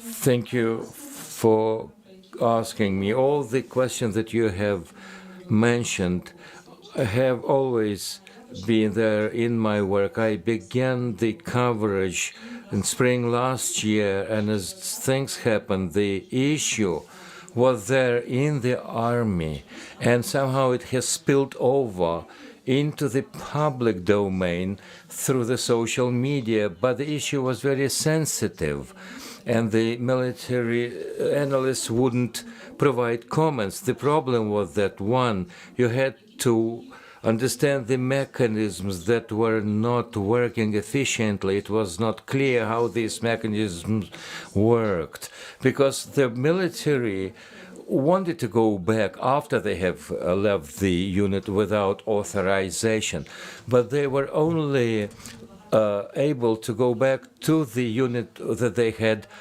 left without authorization. There were a lot of coverages and requests to provide answers to these issues and challenges. When we went to the military analysts, they would say it's not worthwhile talking or raising those issues at all. It was also difficult to talk to the Land Forces Command, to talk to the people from the General Staff. We were writing the requests, but it is symbolic that the military believed that this was a very sensitive issue. Before that, I was working on the drone issues, on the fortification problems, and I was writing requests, and these requests were heeded and answered. The other way here was that they believed that once you have muzzled the issue, then the problem will dissolve itself, and they didn't want to stir up the negative sensitivities, including those people serving in the army. So there was a lot of issues, and they were saying that it doesn't make sense to cover such problems. I have seen a lot of changes here. This is a media-covered issue. When we were preparing this big coverage, our aim was not only to highlight the fact that the problem was there and to narrate what the problem was with the people who wanted to go back to the army after they have left without authorization. We wanted to get to the bottom of the truth. We wanted to know why these people had left. It's not a matter of the time the people are serving. It doesn't depend on the decisions of the Supreme Headquarters. While the war is raging on, the mobilization will be on as well. There are different reasons, different conflicts and tiny things within a specific unit or in a specific brigade. And that row of problems had to be highlighted, and there were mechanisms of solution. Because of different conflicts with the military command, a lot of servicemen didn't see any other way but to leave the unit. Then we anonymously printed a story by one person. He said, and I'm using the word, he took advantage of this unauthorized leave. He went as he joined the unit in the Russian territory, and he mentioned a phrase, and he said, once you are threatened, there is no military justice working. Either you are dying or you commit a criminal military crime, and then you have to go back to the army. And I talked to a lot of people, and it is symbolic that there were military who would anonymously talk to me. And there was another guy who is now part of the Wolves of the Vinci Regiment. And he is a lawyer, and he said it is important to have a mechanism of transfer for one unit to another. And we know that mechanism has been launched, and it is working. This mechanism is now being tested because you can't change the service, the kinds of or services of the armed forces. Now, there is another thing that has been initiated, that people don't face criminal liability once they have voluntarily returned. They can join other units. Before that, they could only join the unit that they had previously left without authorization, meaning a lot of risks for these people. The changes are there. There are a lot of very little changes, but what matters is that the changes have been initiated and the general public knows about those issues. It also matters for the military themselves. They told me that at long last, people know the truth and know the matter of the issue. I remember that military were very much surprised and amazed that such a coverage was printed. What I'm saying is that we can impact the general environment, and who but the public can provide such an influence and impact. I think we should not be afraid of these issues. Once you pay lip service to these issues, then people will not trust you. People will lose trust for the public media. Once they don't trust mass media, they will turn to the military bloggers. This is what we are seeing in the Ukrainian society. One of the goals of the Ukrainian society, provided it wants to retain their lives and their statehood, is to support the military, that is to say, specific people who are serving with the army.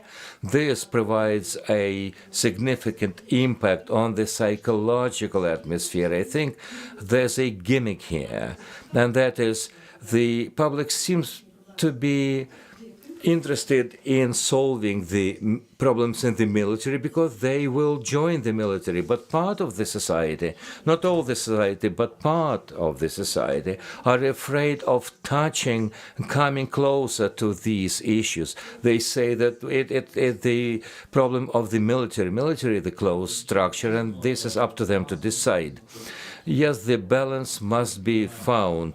This is our job at the end of the day. But our expertise is that some units are sometimes responding very painfully to our criticisms. And sometimes we are restricted as journalists in what we can do. One time you have criticized them, the other time they will not allow you to visit a specific unit and to work with them at the front line. We have some time, as far as I can see. And if there are questions from the floor, my colleagues, I believe, are readily and happy to answer them. Well, we have 12 minutes more, and then I have questions to the audience. We all work under martial law, and this places certain limitations on us, all of us. I would like to ask you about the balance between the right of society to know on the one hand and the harm that your material, your reportage can cause to society or to the army. Well, I think the answer is very simple. If the problem is not outspoken, it is not a problem. And in this case, this can really become a big problem. This is the case, for instance, with bad quality of the missiles, of mines, or any other type of the problem. Ukraine is not a totalitarian or authoritarian state, and what we really can use to improve the situation, this is the civic citizen control and the task of journalism. Well, I agree with Raman. Once the problem is not outspoken, not communicated, then it is not a problem. For instance, what is the difference between disinformation and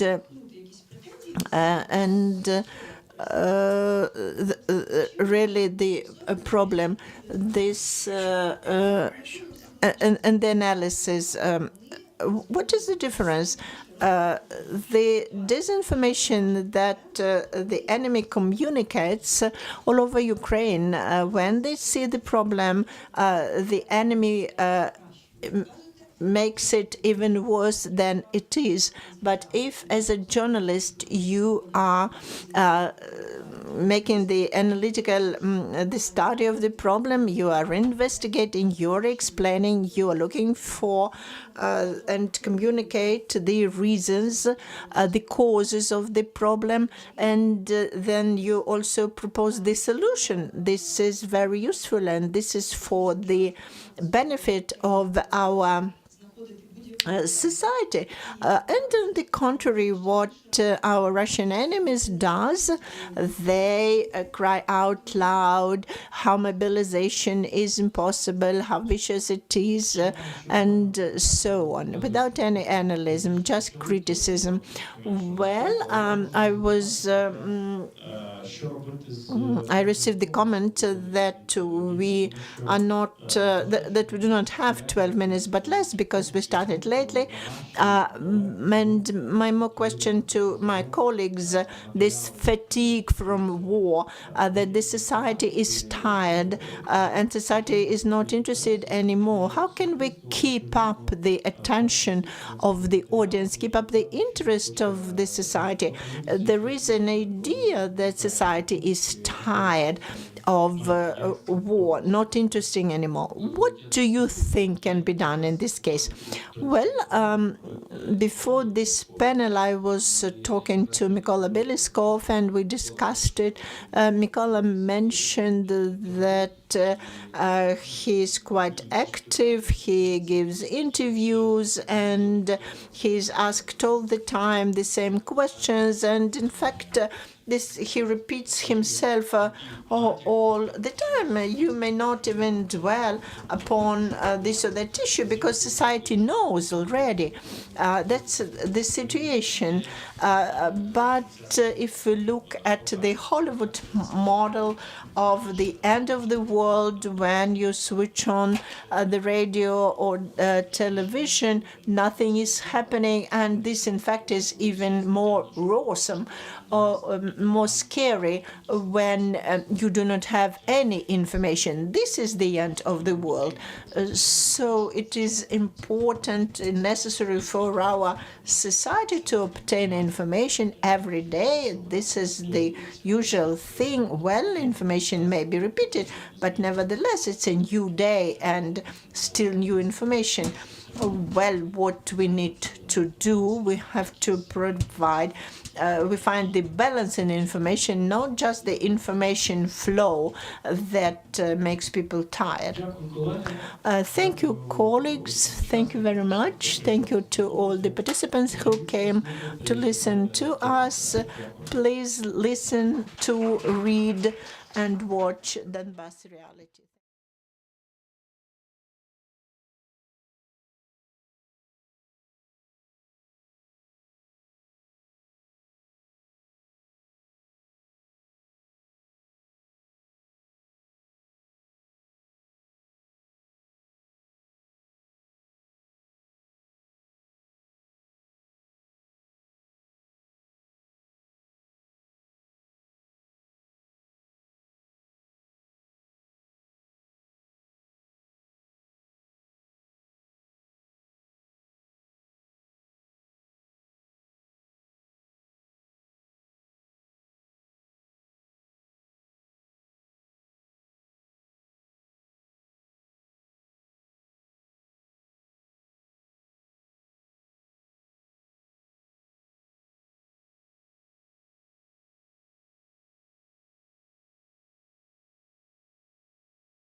Right, I'm an Australian journalist based in New York City, and I write for a number of publications, including the Washington Post, the Australian Financial Review, and a bunch of magazines, and have been covering the Ukraine war for the last 3 years. It's my very great honour to introduce our esteemed panel here today. We've got some very interesting speakers, and the topic of our discussion is going to be the Ukraine war through the lens of the broader global confrontation that's currently occurring between authoritarianism and the West, or democracy writ large.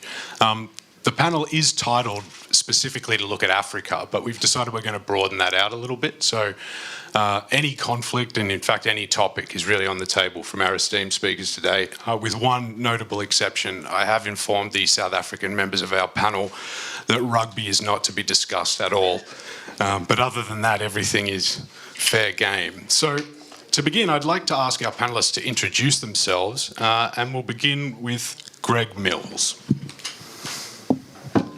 Thank you very much. My name is Greg Mills. I run a foundation based in Johannesburg called the Brenthurst Foundation. I also sit on the advisory board of RUSI. I'm a visiting fellow at the University of Nevada in Spain in economics, and I'm a senior associate fellow, I think it's termed, at RUSI as well. I've just finished a book called The Art of War and Peace with an Australian, actually, interestingly enough, David Kilcullen, which is based on extensive field work across a range of conflict-afflicted areas. And this builds on earlier work that we did in Afghanistan.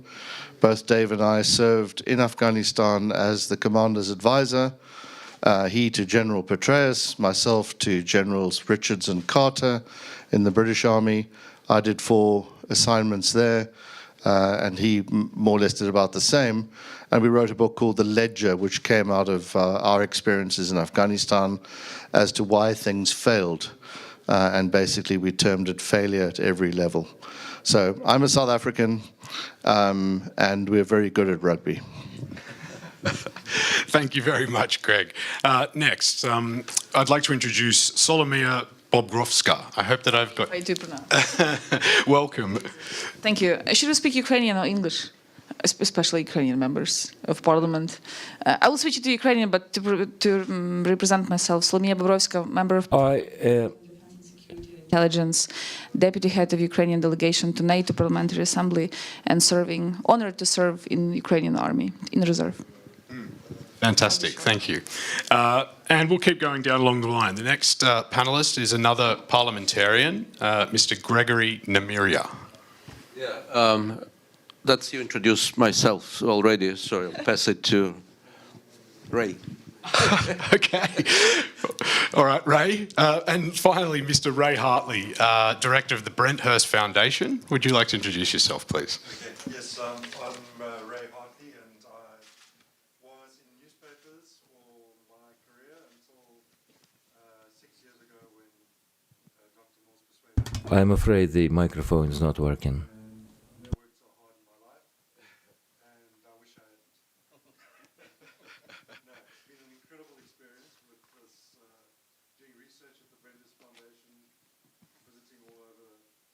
Places and getting into some very good policy work and so on. So it's not working.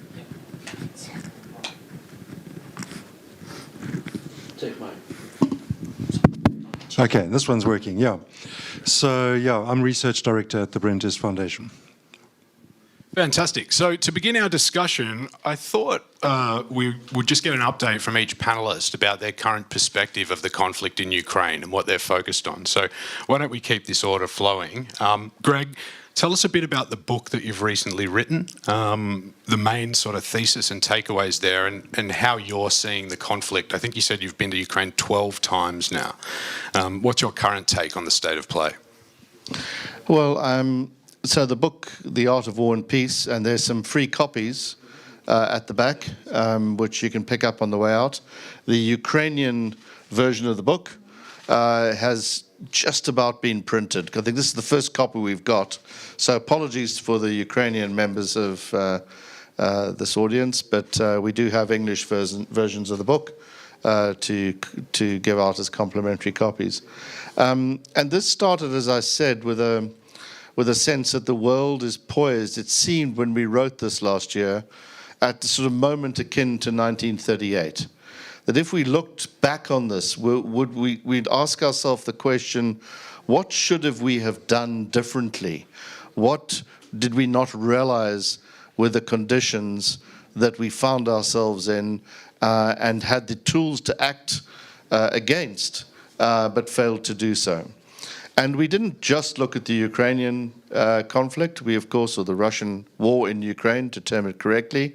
We spent a lot of time looking at from our experiences elsewhere, in Iraq, Afghanistan, in Africa, in the Sahel, in which, of course, Russia has also been involved in various ways, and in the Colombian conflict, where both Dave and I served as advisors at various times, to come to draw these together in a set of themes and kind of strands. And I think the relevance perhaps for this moment of this conflict in Ukraine is that these things always start and end with politics.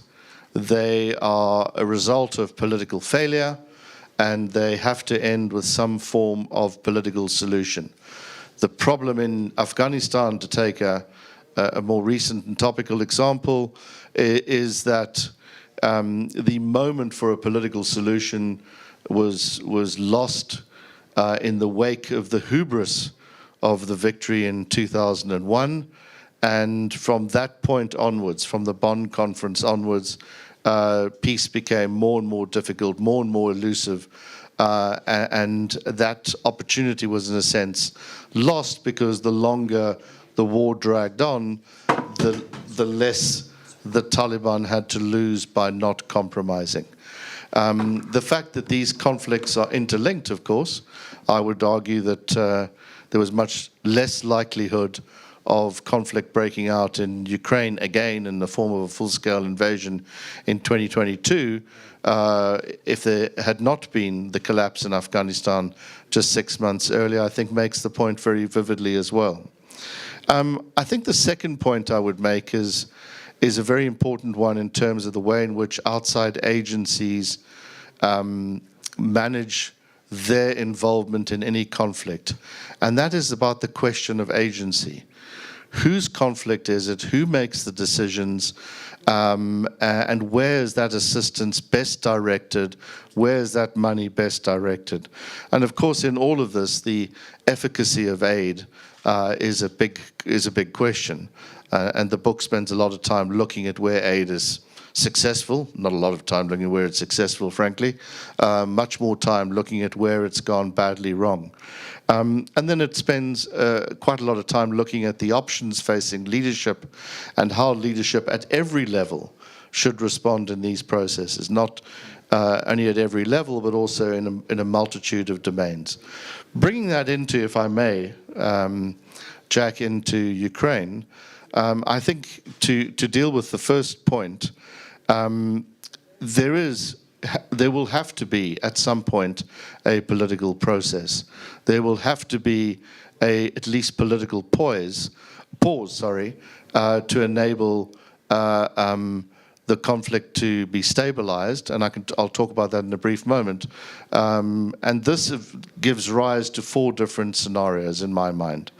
The first scenario is what I would call the sort of Korean scenario, where you've basically got an armistice which sets a line probably around the existing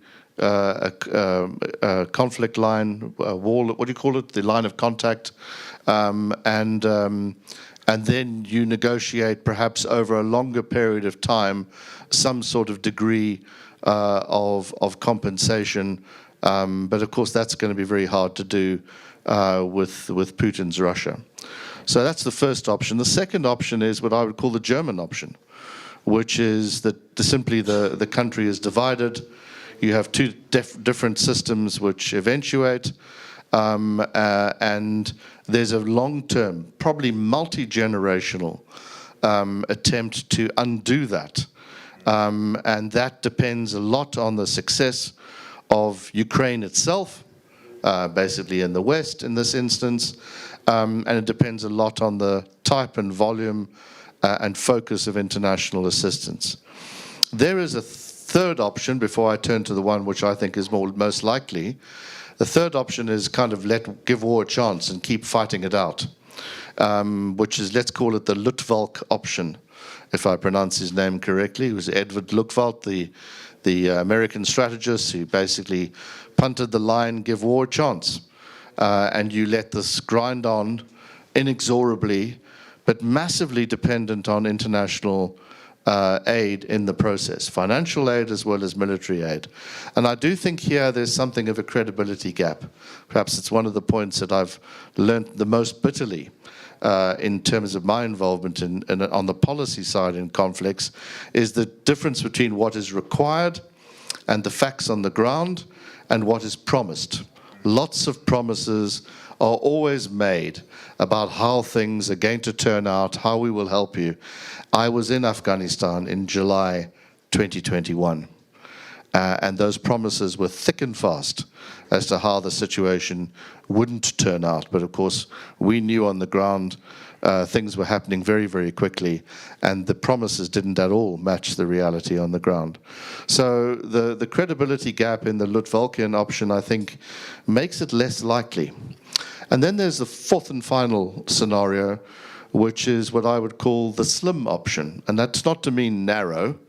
That is to mean Viscount General Field Marshal William Slim, Bill Slim, as he was known, who led the Japanese 15th Army into India, and dragged them and extended them and shaped them and then destroyed them. And that would require, in this scenario, the use very methodically of a peace process to rebuild, rearm, carefully construct defenses to enable that to occur, and to be able to see peace or the process of diplomacy as part of an overall war-fighting liberation policy. But as we are reminded, we need, and this is, Professor Sir Michael Howard always said this, you need a theory of victory. And what we don't hear much about is the theory of victory, which goes to something like give our land back. We want to liberate all of Ukraine. But that is a goal. It's a strategic goal, of course, but the theory of victory in achieving that is much more difficult to identify at this particular juncture. So the question I would pose out of all my studies is, how do you use moments of peace to win the overall conflict that you're engaged in? And that requires linking all these aspects, economic aspects, military aspects, and diplomatic aspects in a very cohesive way, which I have not seen to the extent required yet within Ukraine. So, yeah, that's very helpful. And I think it's a convenient segue to speak to you, Solomea, about that theory of victory point. So in your capacity as a member of the Parliament and also sitting on the Intelligence and Defence Committees, how has that theory of victory evolved, and where are we now in the discussions that occur among you and your colleagues? I would say that we are not even probably in the middle of the fight. So when we have so many conversations and discussions of the victory and theories on victory, that's very, I would say, not sensitive, but it's too early even. Why? Because when you have the everyday needs and requests from the front line, and the problem how to conscript people, for example, that can be one of the points, by the way, of the victory theory, because no human resources, no victory. No ammunition, and that's the part of the diplomatic work. No victory as well. No military production, internal military production in Ukraine. No victory, because to depend just only and rely only on the partners, we saw how how expensive it is. I mean, not only in the way of budget and money. That's how expensive to lose lives when you're waiting for this military aid, especially when we relied on U.S. and what happened after, even through the 3 years, and when every time we heard behind the scenes, Ukraine has not to win, Russia not to lose, and we gave as many. Not Ukraine, just to bleed, but not to win. That's the problem.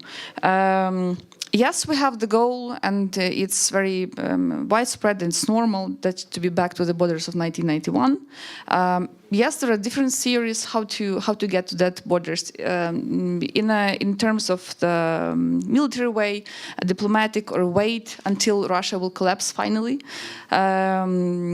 Some, like I belong to that part that who believes that Russia has to collapse, and sooner or later it has to happen. The problem is Europe is not going to be ready for this, by the way, and not putting this approaches how to be ready for that.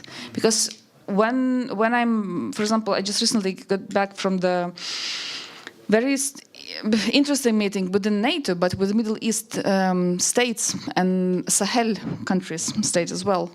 And we understand that, Europe it feels like they are living in tank, Try not to accept the reality, or they started to accept the reality after J.D. Vance's speech in Munich, but not because of the full-scale invasion 3 years ago. The production of military production is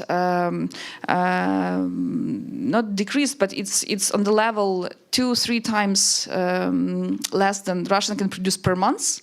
And Europe can produce only per year the same amount. So first of all, yes, that's a challenge for us how to survive, because that's the point, how to survive as for us as for Ukrainians, but for the Ukrainian state as well. I think for this point of time where we are now standing, the victory theory is how to be united inside, first of all, how to again bring back attention and support from the partners, how to substitute in case if US refuse to, after even our minerals deal agreement, to support, because the only one thing they want to be back, from my point of view, back to the business as usual. Europe is tired. Europe, the Baltic Nordic states, they're the only who are worrying about their borders. That's obvious, and just not to be alone. And not to fight only with Ukrainian fighters, on the front line. That's for us one of the biggest challenges. But I would say that internal things that are the most, for us, painful and sensitive issues we have to solve here. Yeah. Thanks very much. And Gregory, in your capacity, the other Gregory, excuse me. I'm going to call you Greg and you Gregory. But in your role, what do you see about the point Solomia touched on there, about the consistency and reliability of international support? It just provoked me to recall the day one of the war, the morning, on the 24th of February 2022, when both me and Solomia and almost all other members of the parliament were convened, and when the war has started, we didn't know whether we would be able to gather together in the premises of the parliament. On the first, the idea was that we would meet under the earth of the museum of the Second World War. So because it was fortified, and that was the purpose. But then we were moved to this building. At that time, it was not clear. We acted like what needs to be done. So there is a war, there is a clear attack, there is a clear enemy. So the laws on mobilization, the law on the martial law have been adopted, and then the process has started. At that time, nobody thought about how long it would take, who is going to be our allies, and by the way, the feeling was not good. Because at that time, almost all the embassies, except one or two, left Kyiv. The Kyiv was empty. So when you ask, who are your ally, it was the first day that you started to understand that actually the best ally of Ukraine are Ukrainians. And then 3 years after, I think this feeling solidified in a way that it's also a healthy way. Because in the day one, it was kind of a bad mood. So we're left almost alone. Now it has a positive twist because, yeah, the best ally of Ukraine, Ukrainians, that should be the case always, because it's our country and up to us to defend it.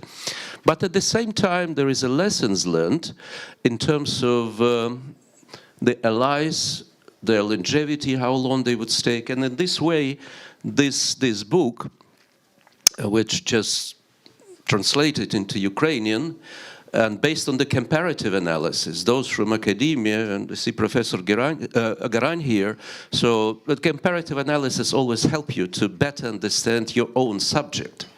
And we know lessons from Afghanistan, the lessons less so from Ethiopia, but now in Ukraine, that we kept hearing for a number of years. We will stay with Ukraine as long as it takes. We don't hear it anymore, at least from one of, or if not the major strategic partner of Ukraine. So it basically, as it was in Afghanistan, we'll stay with you as long as it takes until we don't. So that's the question. And now that's also the point that needs to be reflected. Where we are now, I think we are now in a kind of a crossroads, or we are now at the space that the space appeared that may lead to a more opportunities for diplomacy to intervene.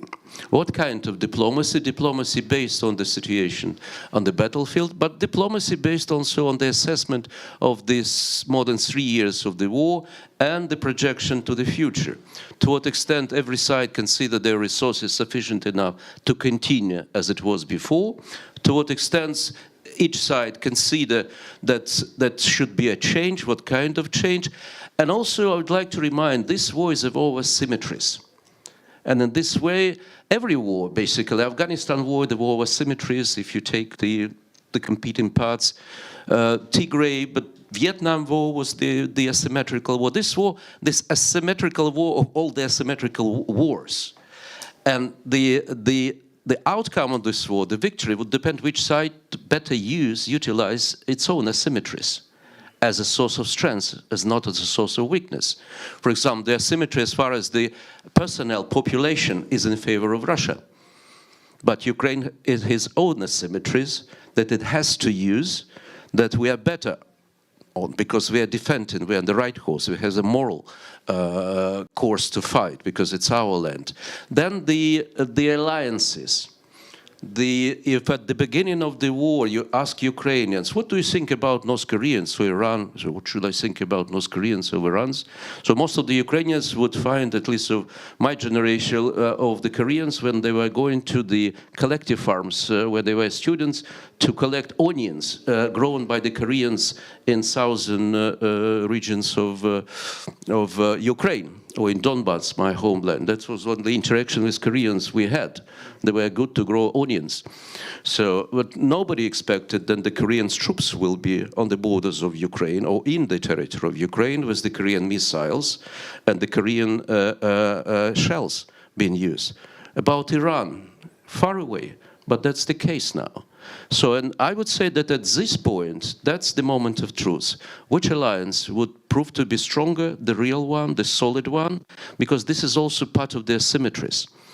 And however pompous that may sound, but at this point, the alliances of the autocracies looks like a more cohesive in terms of their interactions, coordination, also then the alliance of the democracies. So I would stay at this point, and only the final, I would say, this war also, I keep saying this almost in every public opportunity, this war is not about the land. It's not about the territory. Putin himself said in November 2023 in his Valdai speech, Russia has 11 time zones. We have Eastern Siberia, Western Siberia, we have Far East, we have to develop these territories. We don't need territories, we need security. So, and the security is the big issue of this war.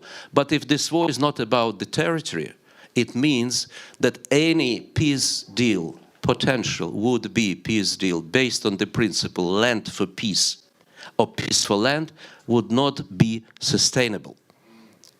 So this war about security, to put it even more dramatic way, about the security order and not just European security order, and as history teaches us, it is the privilege of the winners to write the rules of the new security orders, not the fate of the losers. So this is what at stake, and that this kind of question brings also the interest, vital national interest of those countries whose soldiers are not on the battlefield. Because if they want to be co-authors of these new security orders, they should be interested that Ukraine would win this war, not lose this war. Yeah, hear, hear. Ray, shifting a little bit to the broader topic that we discussed at the beginning, this global perspective, global security and the confrontation that Gregory just described between authoritarianism and democracy. What are you seeing in your perspective at the moment about how the conflict in Ukraine might be influencing other parts of the world, or vice versa, how other players around the world might be influencing the conflict in Ukraine? Is that something that you've looked at? Yeah, I mean, I would approach it from the point of view of trying to understand why it's significant. I mean, we're from the southern tip of Africa, very far away, but to us this is a vital conflict. Why is that? And I think it's because there is a particular form of state which Russia has developed and is perfecting and has exported to the world. First under the guise of the Soviet Union, when it supported a lot of liberation movements, but in fact also got those liberation movements to adopt a particular idea of the state as a controlling, centralized state, no freedoms, no opposition, one party rule, and only the elites thriving. That was, we can almost look back nostalgically at that state now and say, okay, there was an ideological underpinning of some kind. That state has now gone rogue and is free from those ideological underpinnings and is purely about elite accumulation. It's about enrichment. It's about creating a tiny core of people who are the beneficiaries of the whole society and turning the people of those societies into soldiers, ultimately, who get nothing, are unemployed, are desperate, and are repressed. And now we see that playing out in Southern Africa, in our neighborhood. So in Tanzania, for example, Tanzania is having an election in October. The leader of the opposition of Tanzania is in jail, facing charges, a man called Tundu Lissu. The party has been banned from contesting the election. Yet Tanzania remains a member of the international community. It attends the UN. It sits on the Human Rights Commission. It has all kinds of things to say about freedom and equality, and the world turns a blind eye. In Uganda, the leader of one of the leaders of the opposition is facing a military court. Imagine that. A military tribunal is trying this opposition leader. He's been in jail for months. His lawyer was arrested in court and taken to jail. This is happening in our neighborhood in Africa. And we understand the linkage. We know that there is this very malign form of state that is incredibly starting to gain momentum and is spreading. And there is a critical mass of bad players in societies around the world to actually allow this kind of state to take root. So it's an existential struggle for democratic South Africa. It's an existential struggle for Ukraine and for Europe to stop this type of state before it becomes the new global order? Yeah, it's fascinating. One of the best descriptions that I've recently read of this new type of state structure that you're seeing in Russia is compared it to organised crime. I mean, it very much looks like an organised criminal enterprise in the way that it's designed to enrich those at the top at the expense of everybody else. Solomia, in your discussions or in your capacity as the deputy head of the NATO group, how do you feel hearing these sorts of things, or how do you feel looking at these sorts of things happening around the world? These authoritarian regimes gathering momentum, building coordination. Is that something that worries you in terms of Ukraine's ultimate admission into NATO at some point, or any other considerations? You know, the only one thing, even among the others, conflicts, that's how to survive in Ukraine. That's probably, to be honest, the first thing we are worrying, especially after the night before yesterday. Yes, and again it's terrible attack, and they want to increase the number of shaheeds to strike Ukrainian civilian infrastructure. And that's the problem, because that's terrorism, you know. And when you're facing all this every second, literally night, or you're going to the front, it's hard to think, with all respect, about Syria, for example. But it's hard. But it's not hard. We have to look at, for example, Syria and all the interests, Russian interests, and Russian bases there, and the Turkish influence there, and how we have to work in the Middle East or in Africa, where we have only 17 embassies, while Russia has more than 40, for example, and how they are recruiting people, by the way, not only to serve in the army to sign the contracts, but to how they are recruiting people, especially women, whom they bring to Russia, to the Shahed drones factories, and that's the problem, that we have to react on this issue. That's the same with the NATO, which is actually sometimes is trying to react but not act. That's the problem. They again start putting in their priorities, top priorities, counter-terrorism, immigration, you know, and so on, just ignoring that. Come on, like U.S. has its own Indo-Pacific interests. Europe has to have the other one focus to work at and focus on having the huge border with Ukraine. Otherwise, they will face +1 Belarus on their side. And I bet Poland, with the Baltic states, with the Slovakia and Hungary, will be very unhappy with Romania to face one more state with one of the biggest population and army and whatever, if in case we will lose. So, you know, again, going back to NATO, that's very, you know, sensitive issue, I would say. We see the mood within NATO states, and I think they face the problem with the leadership. But I am woman, have a right to say, with a masculine leadership, no matter who will lead, woman or man, but with masculine leadership. You know, discomfort times bring very hard times, and hard times have to bring strong leaders. Unfortunately, that was our Ukrainian request since 2022. And I remember the day when we were waiting for any statements from NATO and from EU. It was only after 1 p.m. But we were targeted and attacked at 4 a.m. You know, I don't even command the Kharkiv and the south when at 9 a.m. Kherson was occupied and the whole region was occupied. So, you know, lots of things. But it's time to separate. Finally, to understand that there has to be the separation between Europe and U.S. in terms of security, because U.S. won't solve their problems and they won't send, you know, troops to Europe. And one more thing, I'm very close to Baltic states, Nordic states, and we see how they are worrying, and that's their normal and very logical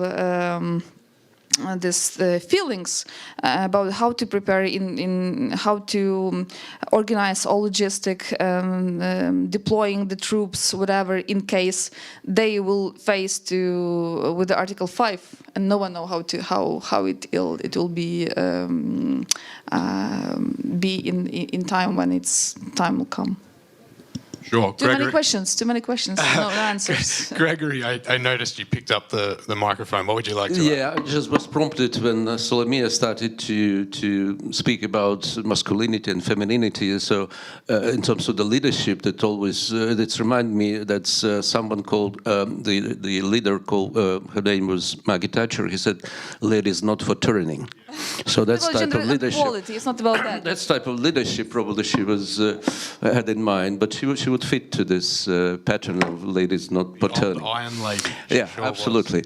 But the idea of this alliances and the international order, we're at the point where there is the international order we used to believe we're living in does not exist anymore. It's still functioning or malfunctioning, but it is not the order that would basically deliver the order. So, and there is beneficiaries of this disorder, which is a transitional stage to the new order, and disorder probably the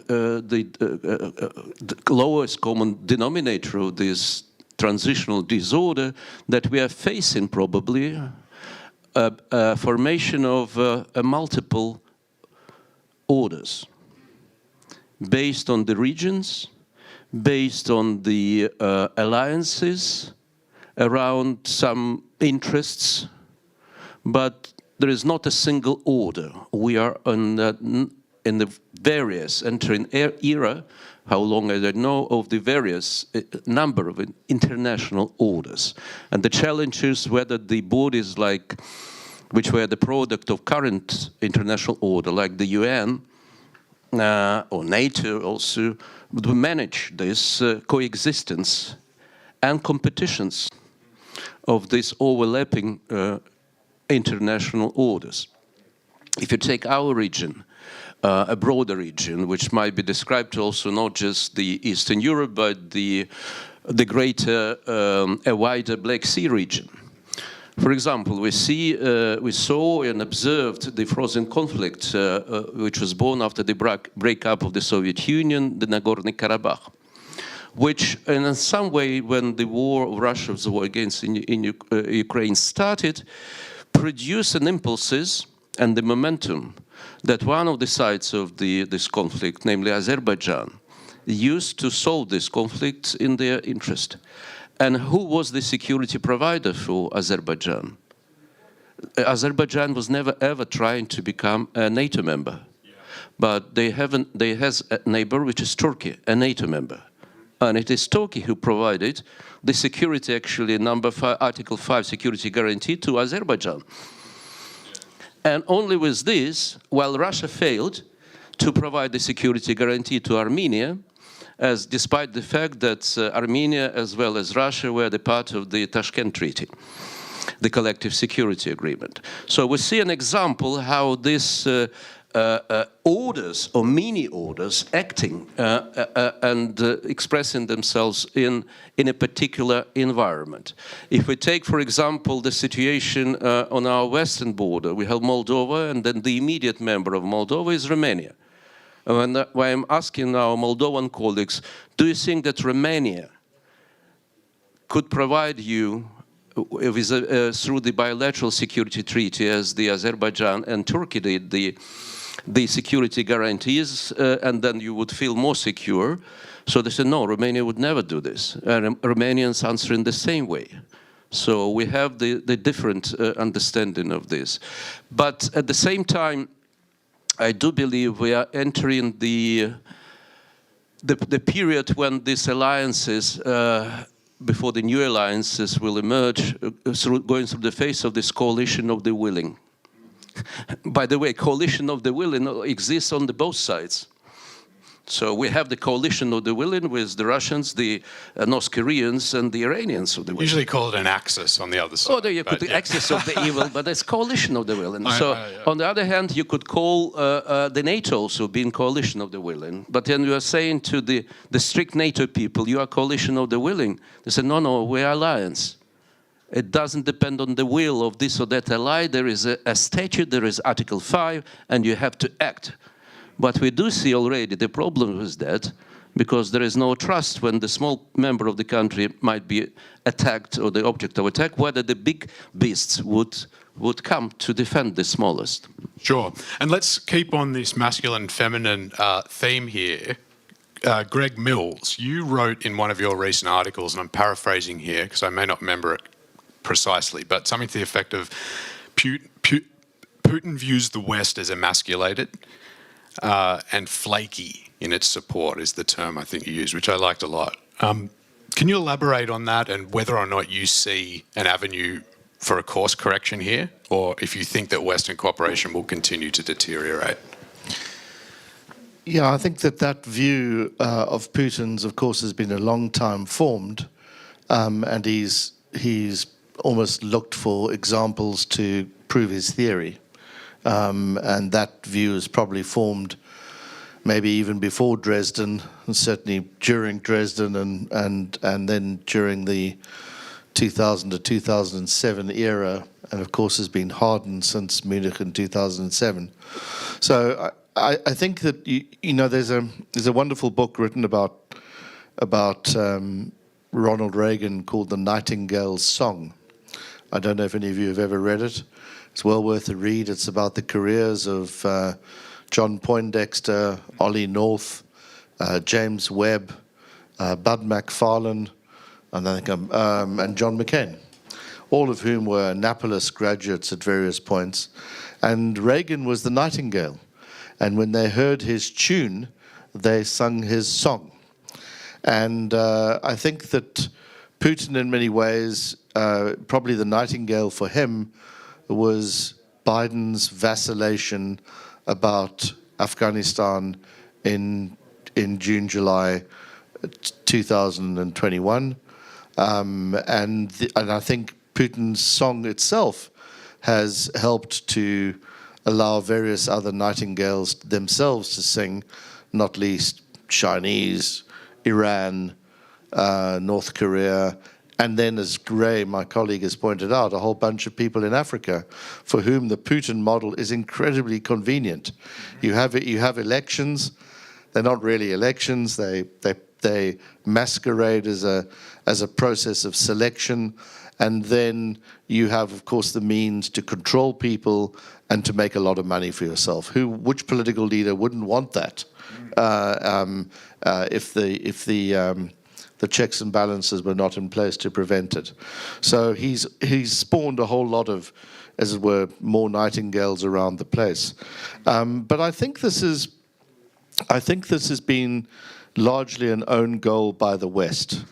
And I think the problem, having just finished reading Hillbilly Elegy, which I suggest anybody interested in global politics should do, I think the problem is to some extent that the United States is just so big, when push comes to shove, it doesn't really think about the views of others.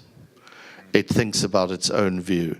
And having been in Afghanistan in 2021, and having with my colleague Dave Kilcullen successfully evacuated more than 1,600 Afghans, I can brutally tell you that the United States didn't think about the concerns of its allies, including, of course, notably the Afghans.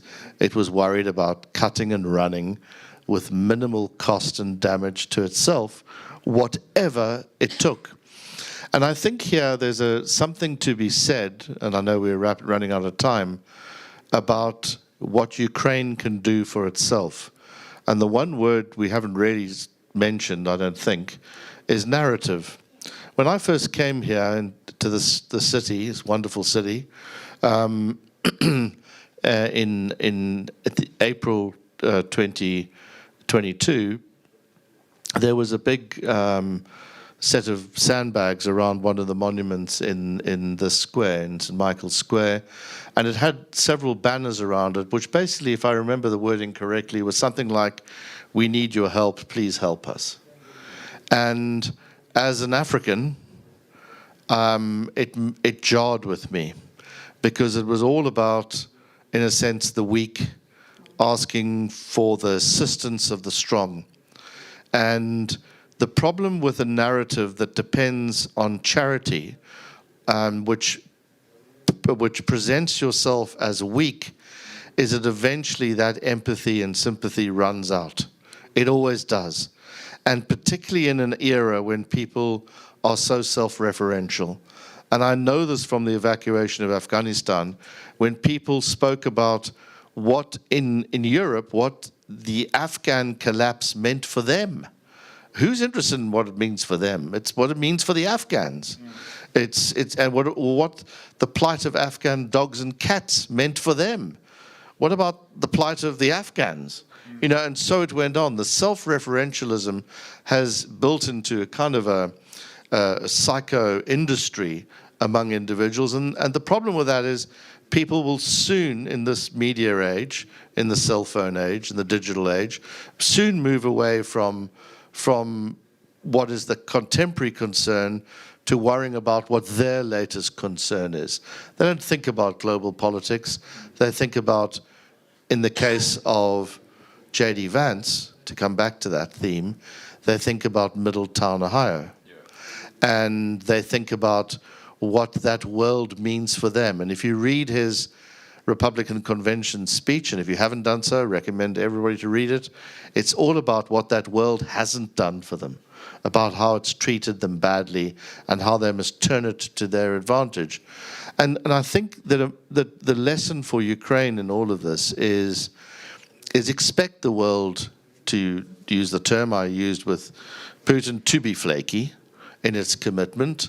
Expect there to be nightingales who like the tune of Putin and who will act with him, if not explicitly, at least implicitly and complicitly, and then present a narrative that is about strength, that is about purpose, that is about heroism. It's implicit in that saying that everyone says here, Slava Ukraine and Heroim Slava. I mean, it's absolutely part of the mantra here. So use the strengths, and then it's about self-interest and protections. And if I talked about my own continent, to go to Ray's point, it's fundamentally the self-interest in is careful this could happen to you. Just careful it could happen to you.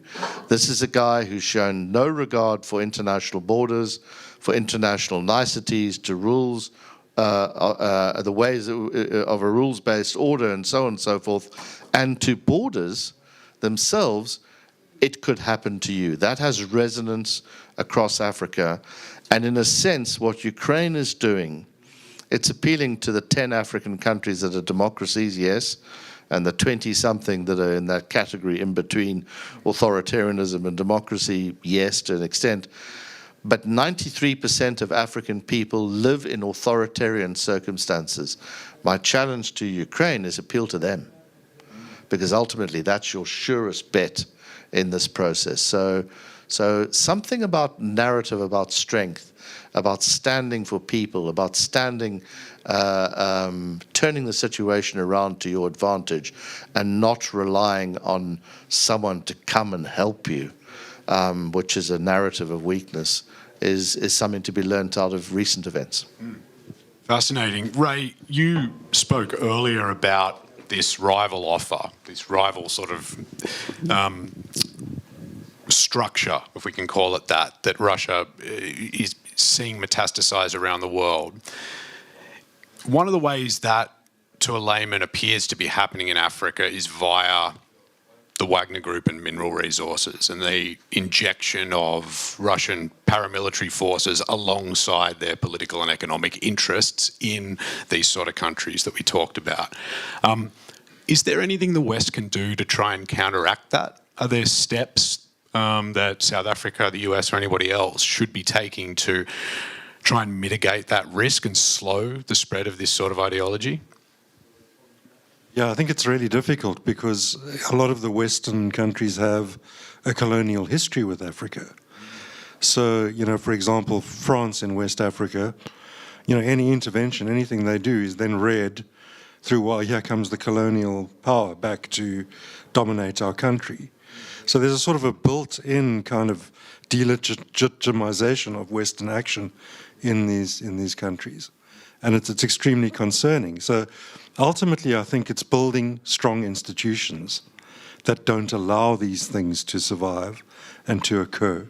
It's a very long and difficult process, but that's the only guarantee at the end of the day, is that countries themselves will have those institutions and they will police themselves and prevent those kinds of things happening.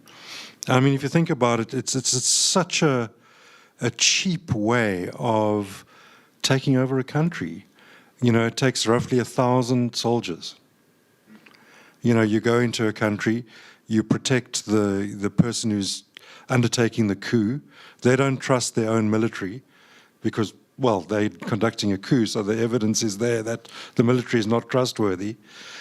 The Russians offer you 1,000 troops to protect the new government and the new coup leaders, and then you've got the country. Because once you've done that, they become wholly dependent on you. And you're able then to demand certain access to resources and all kinds of things. So mining deals happen and there's a lot of extraction that takes place. And these coup leaders become trapped in this, you know, because they dare not, you know, the consequences of rejecting this support once you've engaged it could be, well, you know, could be fatal. Let's be blunt. And so they become permanently dependent on this. And for that very low cost, for that insertion of a small number of troops, relatively speaking, or irregulars, I'm not talking about soldiers, I'm talking about the Wagner type of operatives. The green men. Yeah. You have a country, and they've done it in a series of countries. I mean, across Africa, you can go from the west coast of Africa right across Africa, across its broadest part, to the Red Sea.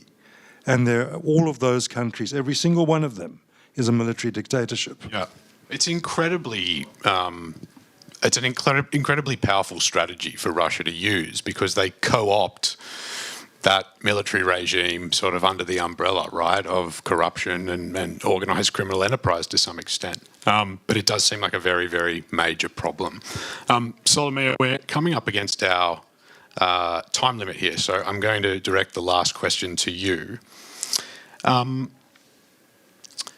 lot of the present commentary that you read in the Western press is speculating on what the view of American partnership is within the Ukrainian government at the moment. Whether or not the situation that Greg Mills outlined, where you must sort of look long-term at America as an unreliable partner that will not always be there, is something that it sounded like, Greg, that countries need to embrace that perspective to some extent.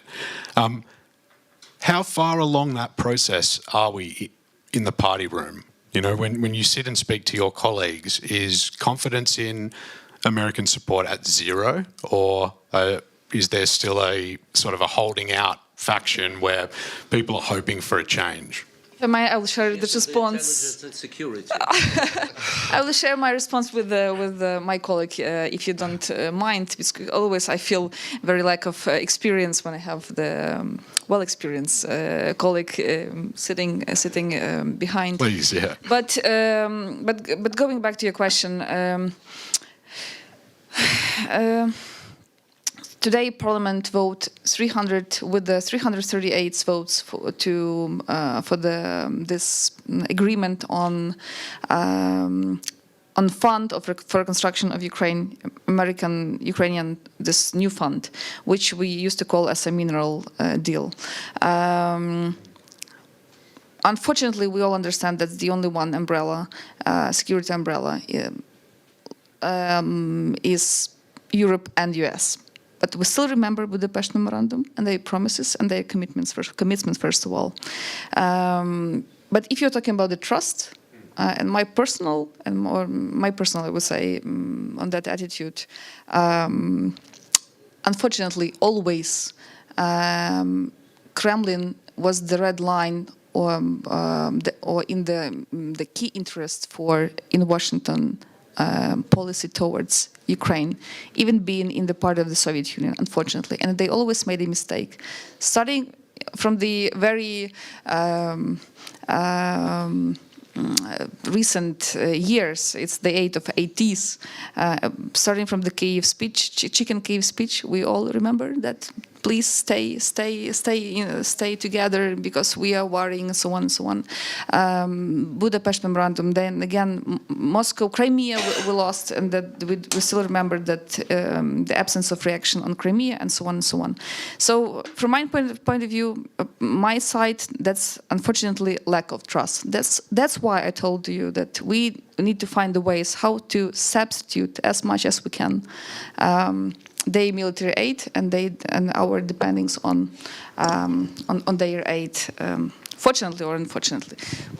Good answer, well handled. Yeah, just as I said, this three years, wars, every war, and this war in particular, great catalyst. So, and in this 3 years, more than 3 years of war, Ukraine and Ukrainians' maturation period went through really depths. I will tell you, when the previous administration came to power, U.S. administration, one of the sources of optimism was that Secretary of State Blinken's grandfather is from Kyiv. So, okay, if he has some Ukraine, so then Blinken and the U.S. administration, by definition, will be pro-Ukraine. Oh, that's not the case. They're pro-U.S., which should be with every country. But with that, I think we are learning hard sacrifice in lives. That's at the end, it is up to us to do this. Because, as you said, there is a Haya small town in Haya. There are always small towns in every country that believes. But this should not be the source of pessimism. That should prompt us to send the message, which is of two parts, like two sides of the same coin, same medal.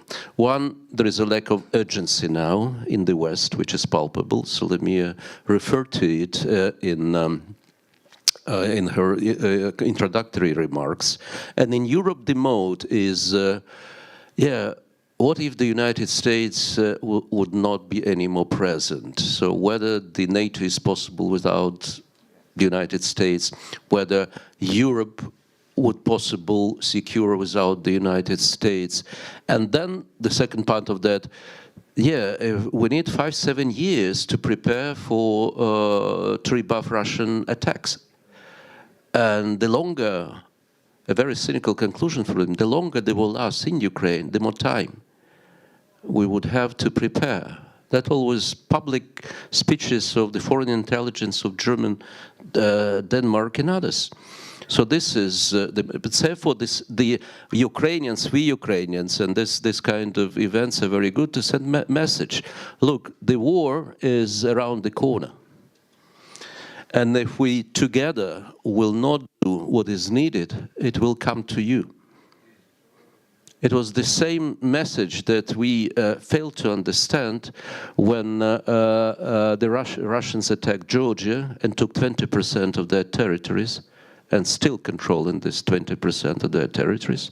It's the same type of the message that Germany and France failed to understand when Russia illegally annexed Crimea and took part of eastern Ukraine in Donbas in 2014. And then instead of that, Germany of Merkel and France of Hollande tried to mediate through the vegetarian Minsk processes to try to solve conflict. And this is never late to send this message again. Because if North Koreans are already in Europe, if Iranian drones and missiles are flying over European cities, and Ukraine is Europe. So this is the time, the wake-up call. And one should not wait and just expect that the Ukrainians will continue to fight. Our resources are limited. So therefore you have a choice, and that's the message. Either you spend your treasure now, or then you spend your blood later. Yes, and just because I like you so much, Greg Mills, he's got 30 more seconds for a final thought, and then we'll wrap up. I think the point I'll just make is we like to focus on Trump as being the kind of lightning rod in all of this. And he does have a particular, let's say, style. But I do think he represents at least half of America. So whoever's in power, it may be a different style, but they do have these views, which is you kind of got to earn the attention. You've got to earn our assistance. There's got to be a more reciprocal deal here. So in Africa, we're talking about Africa Beyond Aid, because basically he's forced us down that path.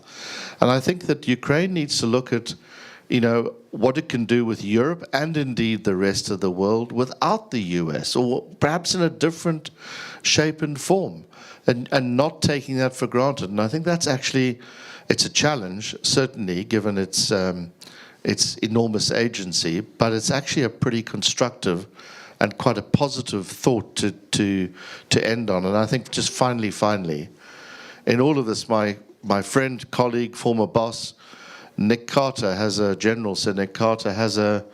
great line when he talks about military strategy and positioning for Ukraine.